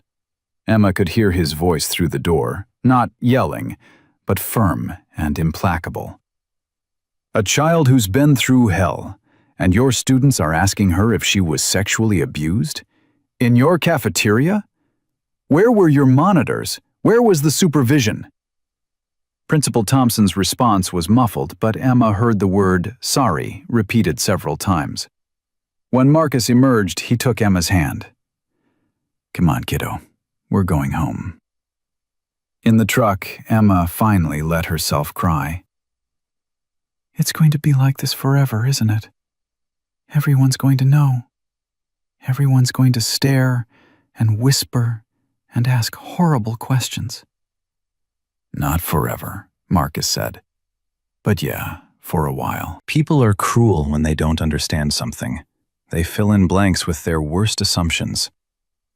How do I make them stop? You live your life. You heal. You show them that you're more than what happened to you. And eventually, most of them will get bored and move on to the next piece of gossip. And the ones who don't? Marcus's jaw tightened. Those ones learn that messing with our family has consequences. At home, Sarah had soup waiting, and Lucas was already there. Chains had pulled him from kindergarten too after hearing about Emma's experience. He was playing with Shadow in the backyard, his cast not slowing him down. How bad was it for him? Emma asked. Not as bad, Sarah said. Kindergartners are blunt, but not cruel yet. A few asked about his cast. He said he broke it. They moved on. But we figured it was better to keep you both together today. That afternoon, Emma's phone, a basic model Sarah had given her for emergencies, rang with an unknown number. She almost didn't answer, but something made her pick up. And the Martinez. A woman's voice, professional and warm. Yes? My name is Christina Valdez. I'm a reporter with the Arizona Republic. I'm doing a story on your case, specifically about how the Hells Angels responded when traditional systems failed. I'd love to talk to you about your experience. Emma's stomach dropped. How did you get this number? I have sources. Emma, I want to tell your story accurately. There's a lot of misinformation out there, and I think your voice deserves to be heard. I'm 8 years old. I don't think I'm supposed to talk to reporters without your guardian's permission. You're right. Can I speak to Sarah or Marcus Stone? Emma handed the phone to Sarah, who listened with increasing irritation. Ms. Valdez, Emma is a minor who's been through severe trauma. She's not giving interviews. And if you obtained this number through any means that violated privacy laws, we'll be contacting our attorney. Don't call this number again. She hung up and immediately called Hawk. We need to change Emma's number and put alerts on both kids' information. Someone leaked their contact information to the press. Within an hour, both Emma and Lucas had new phones with unlisted numbers. Patricia Woodward arrived with paperwork to file official privacy protection orders, and Marcus called an emergency club meeting. Someone gave that reporter Emma's number, he told the assembled members that evening. Emma and Lucas were upstairs with Rita, but Emma could hear the rumble of voices through the floorboards. That means someone had access to information that should have been locked down. Either it came from the school, from social services, or from law enforcement. We need to find out who and shut it down. The next morning brought Derek's bail hearing. Emma and Lucas stayed home with Rita, while Marcus, Sarah, and 40 other club members rode to the courthouse. They lined the steps in silent formation, leather and chrome gleaming in the October sunshine. Inside, Derek's lawyer argued that his client was a respected member of the community with no prior criminal record, that he deserved the presumption of innocence, that pre-trial detention was excessive.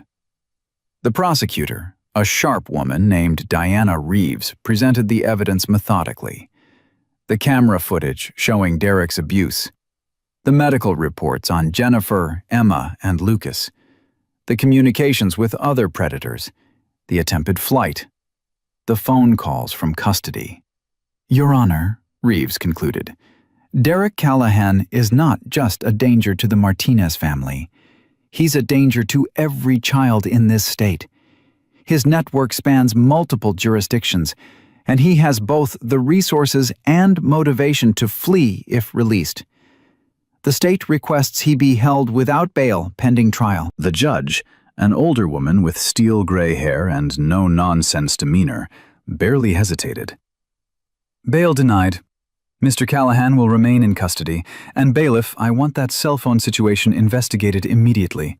If security protocols were violated, heads will roll.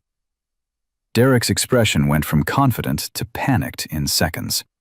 As they led him away, he twisted to look at his lawyer. Fix this. Call Grant. He'll know what to do. Marcus's head snapped up. Grant, the name Emma had mentioned. He immediately texted Detective Brennan. Within hours, FBI agents had identified Grant Morrison, a pediatric dentist in Scottsdale who'd been accessing Derek's camera feeds. They arrested him at his office, where forensic teams found evidence of abuse involving multiple child patients over years. Emma's information helped break a case that's been cold for months, Agent Torres told Marcus over the phone. Morrison was careful, smart, and had the perfect cover. But his communications with Derek led us straight to him. That night, Sarah sat with Emma in her room while Emma tried to process it all. I thought stopping Derek would be the end, Emma said. But it just keeps going. More people, more victims, more horrible things. That's because evil isn't usually one person acting alone, Sarah said gently. It's networks, systems, people protecting each other. But Emma, you didn't just stop Derek. You exposed an entire operation.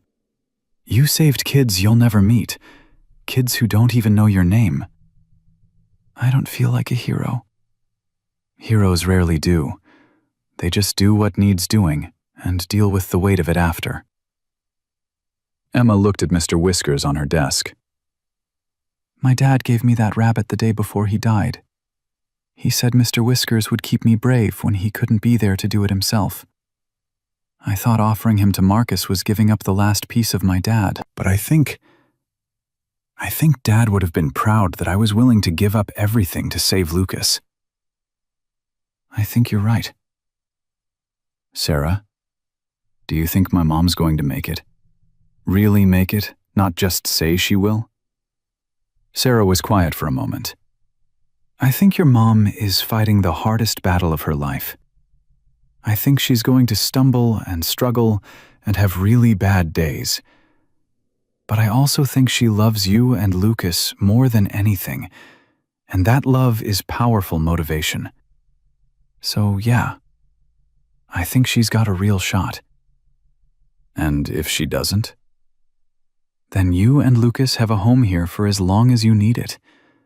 That's not a consolation prize, Emma. That's a promise. Downstairs, Emma heard Marcus on the phone, his voice carrying up through the vents. How many more? Okay, tell the Phoenix chapter we're backing their operation 100%. Every resource they need. He paused. Yeah, I know the media's calling us vigilantes. Let them. We sleep fine, knowing we're stopping predators while they're worried about optics. Emma climbed into bed and opened her journal.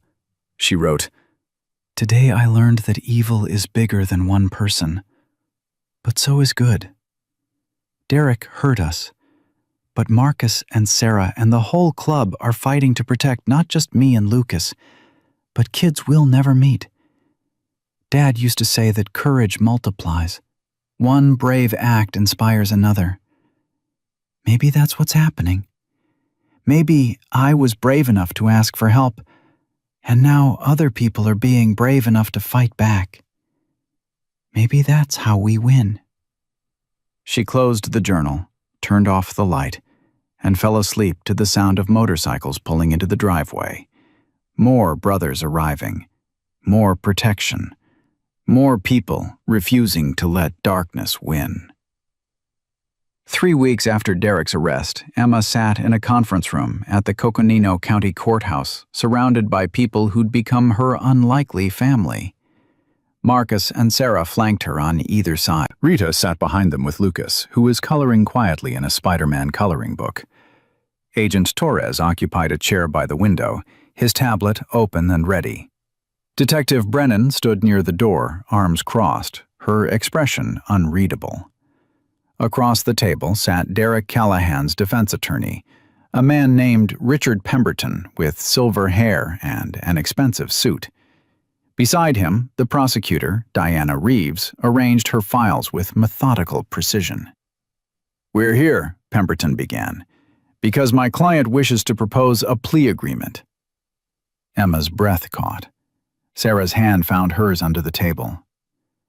"Derek Callahan is prepared to plead guilty to all charges related to the Martinez family: child endangerment, assault, unlawful imprisonment, distribution of controlled substances, in exchange for the prosecution's recommendation of 25 years with possibility of parole after 15. "Absolutely not," Reeves said immediately. Emma listened to them discuss Derek like he was a problem to be solved, rather than the monster who'd haunted her nightmares for months. She thought about Lucas's broken arm, about her mother still in rehabilitation, about the terror of those final days when she'd believed no one would help. "Can I say something?" Emma's voice was small but steady. All the adults turned to look at her. "Emma, you don't have to," Sarah said gently. "I want to." Emma looked directly at Pemberton. "Derek told me that nobody would believe me because I was just a kid. He said adults always believe other adults, especially ones who look respectable. He was right about that, until I met Marcus and Sarah. They believed me immediately, and now Derek's in jail because of it." Pemberton opened his mouth, but Emma wasn't finished. "You want us to let Derek out in 15 years? I'll be 23. Lucas will be 20. Derek will be in his 50s, still young enough to hurt more kids. And you know what? He will. Because people like Derek don't stop. They just get better at hiding." "Ms. Martinez," Pemberton said, attempting a kind tone, "I understand your anger, but—" "You don't understand anything," Emma said, her voice stronger now. "You're defending someone who planned to kill my brother, who kept my mother drugged so she couldn't protect us, who shared videos of us with other pedophiles. And you want me to agree to let him out early? No. I want him in prison for the rest of his life.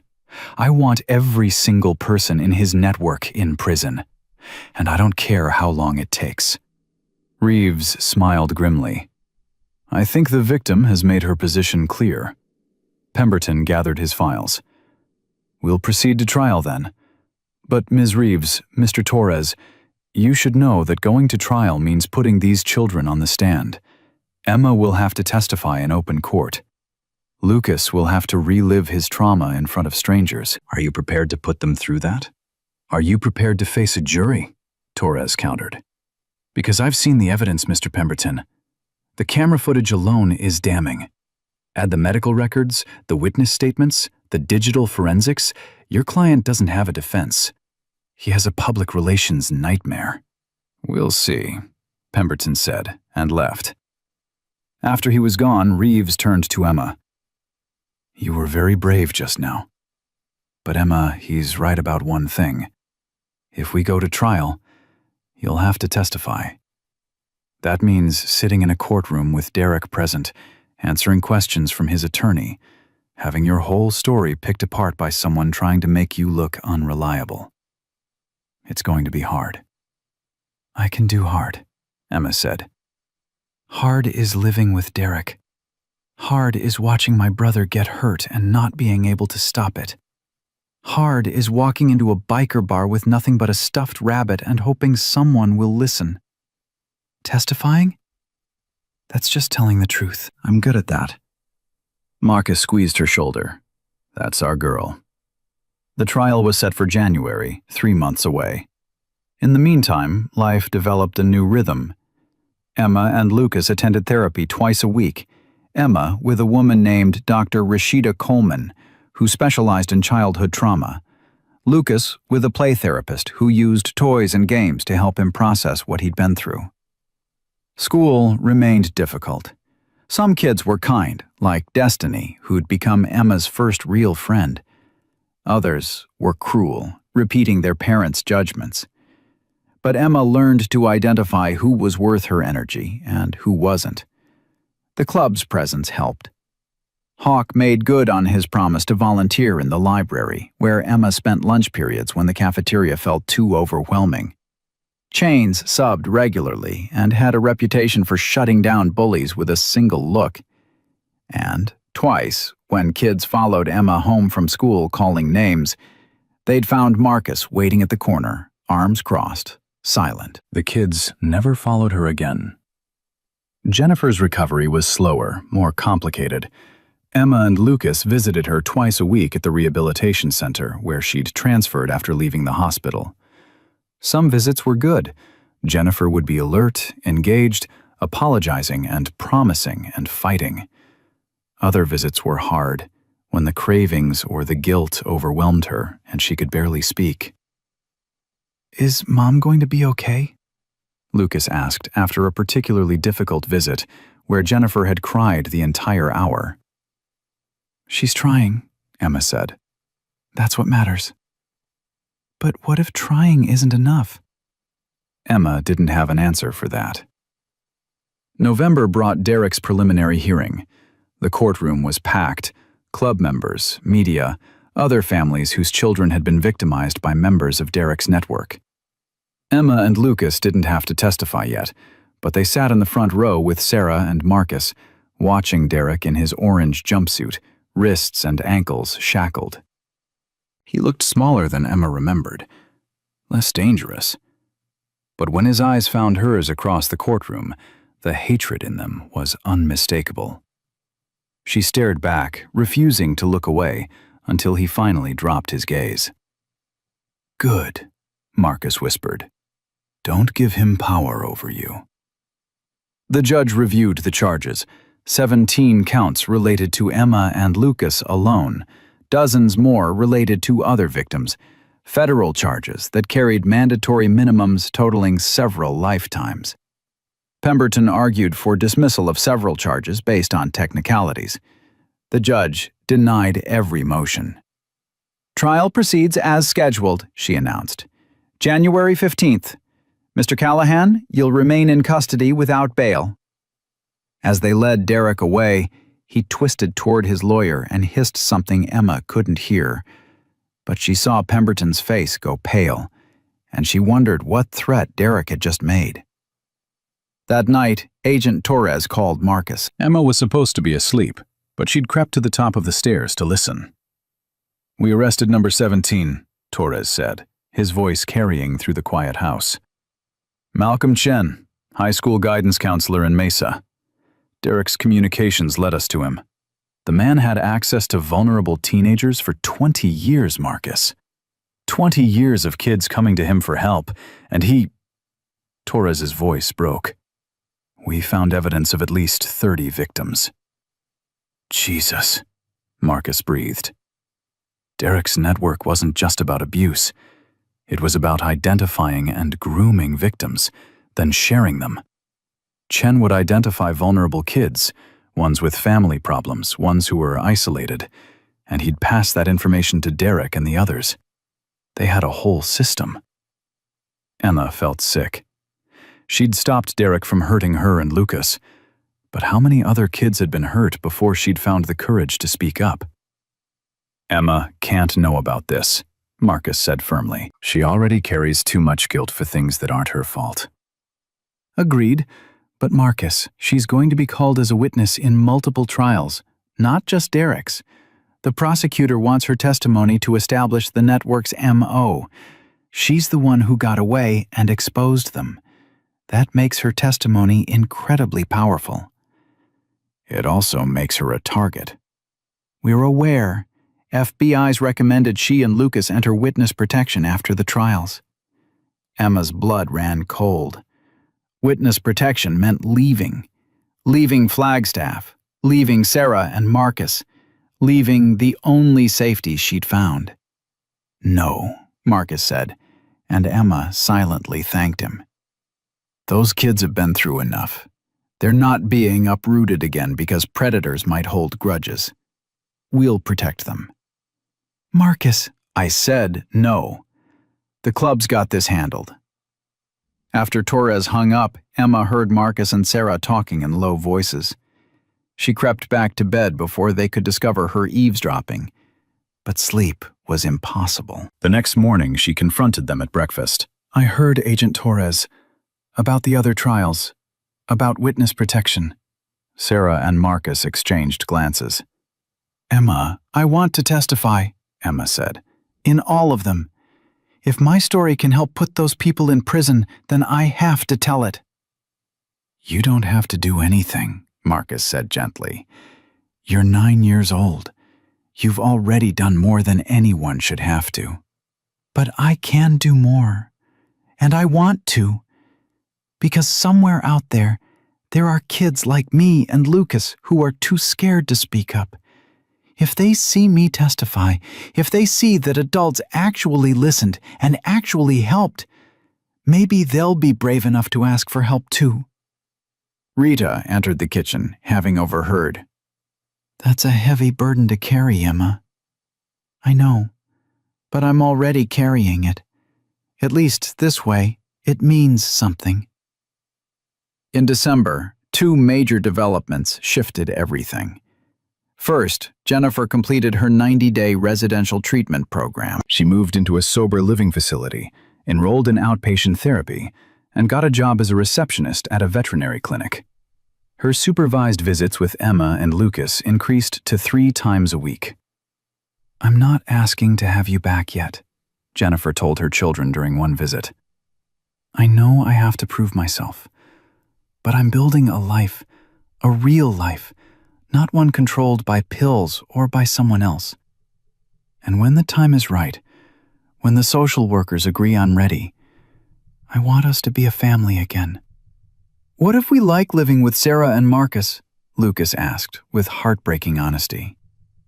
Jennifer's eyes filled with tears, but she nodded.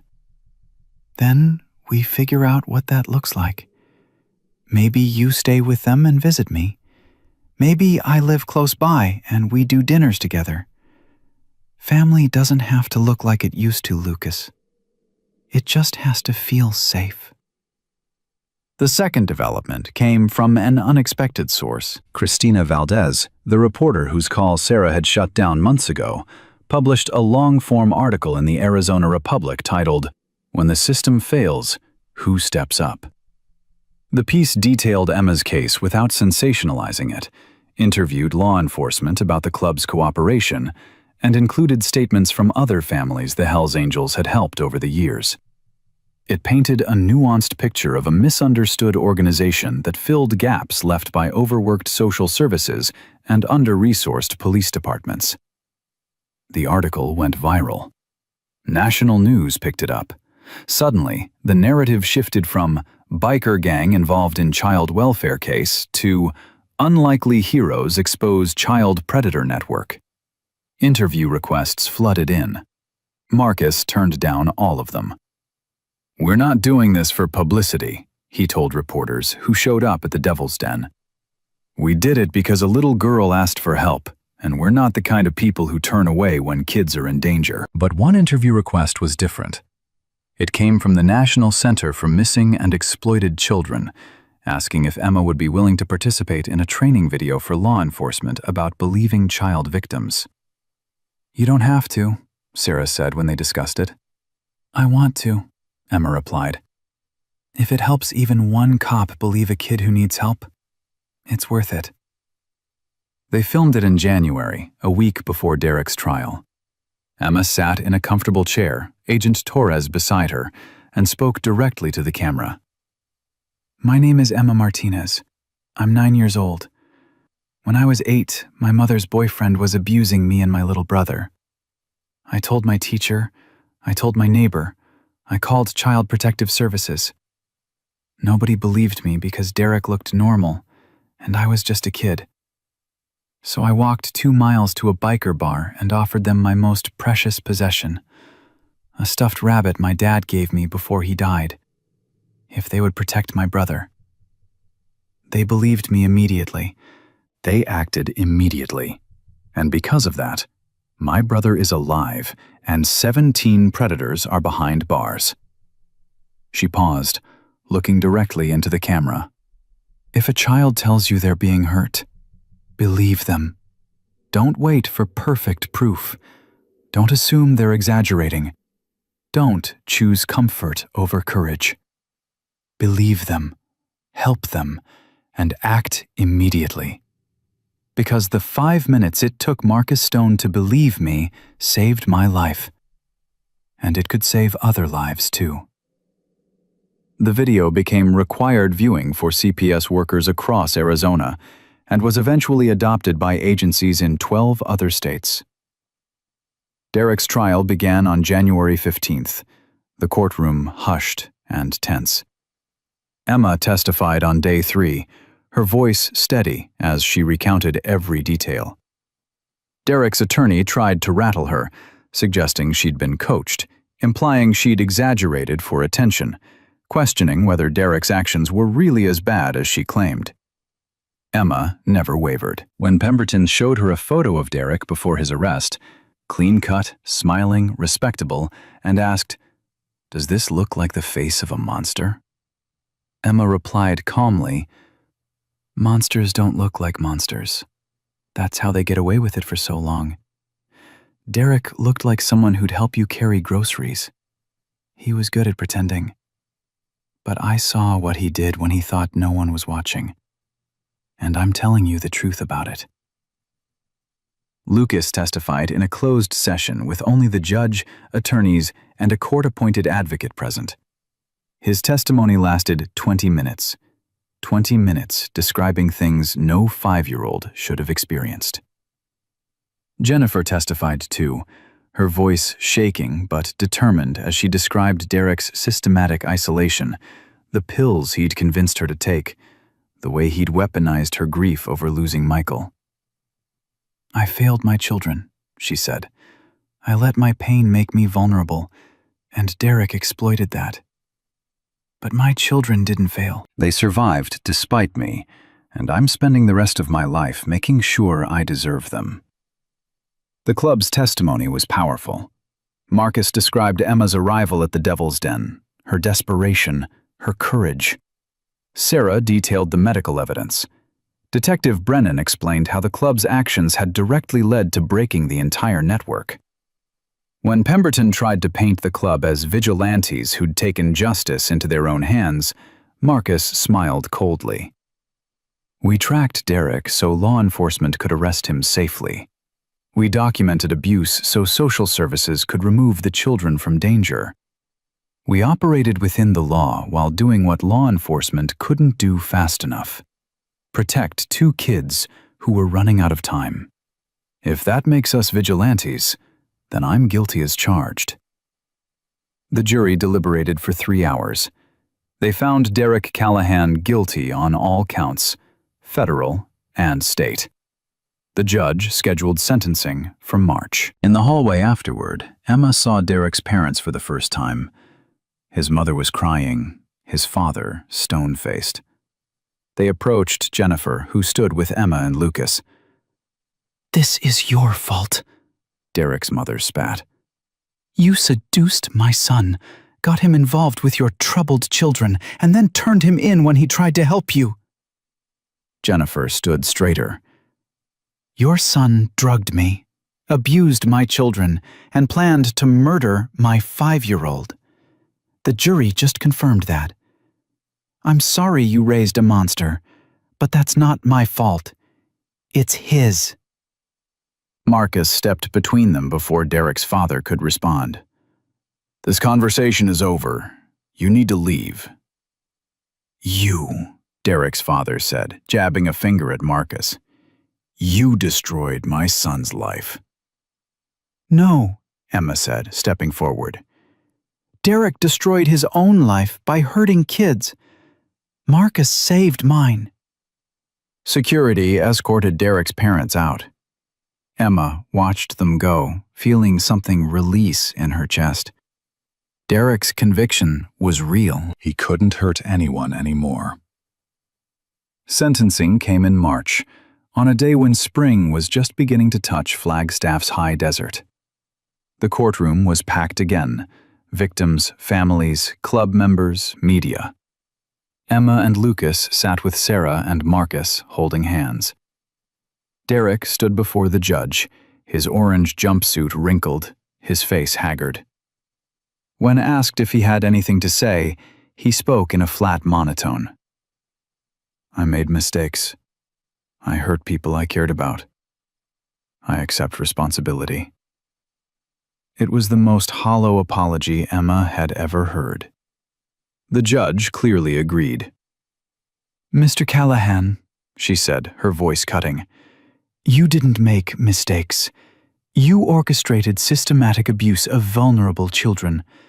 You drugged a grieving widow to maintain control over her family. You planned the murder of a 5-year-old child. You shared footage of abuse with other predators, facilitating a network that harmed dozens of children across multiple states. You have shown no genuine remorse, only self-pity at being caught. She paused, letting the words settle. This court sentences you to 8 consecutive life sentences without possibility of parole on the federal charges, plus 140 years on state charges. You will never breathe free air again. Emma felt Lucas squeeze her hand. Across the aisle, Jennifer was crying. Not sad tears, but relief so profound it manifested as sobs. In the back of the courtroom, 70 Hells Angels sat in silent witness. As they led Derek away, he looked back one final time. His eyes found Emma's. She met his gaze steadily, no fear left in her, and mouthed 2 words. We won. The aftermath was bittersweet. Over the next 6 months, Emma testified in 4 more trials. Every member of Derek's network was convicted. Malcolm Chen, the guidance counselor, got 6 life sentences. Kevin Marsh got 4. The others ranged from 25 years to life. Jennifer continued her recovery. Slow and imperfect, but genuine. After 9 months, social services approved unsupervised visits. After a year, they approved weekend stays at Jennifer's small apartment near the veterinary clinic, where she'd been promoted to assistant manager. Emma and Lucas remained with Sarah and Marcus. the arrangement transitioning from emergency foster care to long-term kinship placement. Jennifer didn't fight it. "You found safety," she told her children. "I won't take that away from you from my ego. We'll build our relationship at whatever pace feels right to you." On Emma's 10th birthday, the club threw a party at the Devil's Den. 70 bikers sang off-key happy birthday, while Lucas smashed cake into Emma's face and Shadow begged for scraps. Jennifer attended, sober and smiling, taking pictures with a disposable camera because she still didn't trust herself with a smartphone. Agent Torres came too, presenting Emma with a certificate from the FBI director commending her courage. "You know how many predators we've arrested because of the information your case generated?" he asked. 47. 47 across 12 states. All because one little girl was brave enough to walk into a bar and ask for help. "I had a good teacher," Emma said, looking at Marcus. Later, as the party wound down, Emma stood on the Devil's Den's porch with Mr. Whiskers, still threadbare, still precious, and looked out at the motorcycles lined up in the parking lot. A year ago, she'd stood in this exact spot, terrified and desperate, offering everything she had in exchange for her brother's safety. Now, she stood here as family, protected and believed and loved by people society had taught her to fear. Sarah joined her on the porch. "What are you thinking about?" "How different everything is. How scared I was that day I came here. How Derek said nobody would believe me because I was just a kid. But someone did believe you." A lot of someone's." Emma looked up at Sarah. "Do you think other kids know they can ask for help? That there are people who will actually listen?" "Some do, some don't." "That's why your testimony video is so important. That's why every time you speak up, you give other kids permission to do the same." Emma nodded slowly. "Then I'll keep speaking up, for as long as it helps. That's what heroes do." "I'm not a hero. I was just scared and out of options." "Emma, courage isn't the absence of fear. It's acting despite it. You were terrified, and you walked through that door anyway. You offered your most precious possession to strangers because you loved your brother more than you feared the unknown. That's heroism in its purest form." Inside, Lucas was demonstrating his cast-free arm, healed now, strong now, by arm wrestling with Hawk and winning. Jennifer was laughing, actually laughing, at something Rita had said. Marcus was telling a story to a group of younger members about the night they'd tracked Derek through the forest, embellishing details to make it more dramatic. This was family now. Not the family Emma was born into, though that was healing too. But the family she'd found when she was brave enough to ask for help from the least likely people. Emma thought about Derek, serving 8 life sentences in a maximum security prison, his network dismantled, his victims finally believed. She thought about the 47 other predators behind bars. She thought about the children who'd been saved because she'd spoken up. And she thought about all the children who were still out there, scared and hurting, wondering if anyone would believe them, if anyone would help. "Sarah," Emma said quietly, "when I'm older, when I'm grown up, I want to do what you and Marcus do. I want to help kids who don't have anyone else." "You already are helping them, sweetheart. Every time you testify, every time you tell your story, you're showing them it's possible to survive and to fight back." "I want to do more." Sarah smiled. "Then you will. You've got time to figure out what that looks like. But Emma, whatever you do, wherever you go, you'll always have family here. The club doesn't forget its own." Marcus appeared in the doorway. "Emma, Lucas is demanding you come referee a pool game. He says Hawk's cheating." "Hawk is cheating," Chains called from inside. I saw him move the cue ball. Emma laughed, genuine, unforced laughter that would have been impossible a year ago, and followed Marcus back inside, where her brother and her found family waited, where she was safe and believed and loved, where a little girl's desperate courage had grown into something bigger than anyone could have imagined.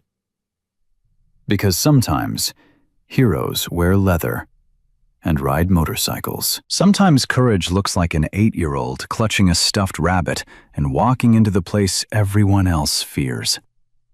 Sometimes family is chosen, forged in crisis, and stronger than blood.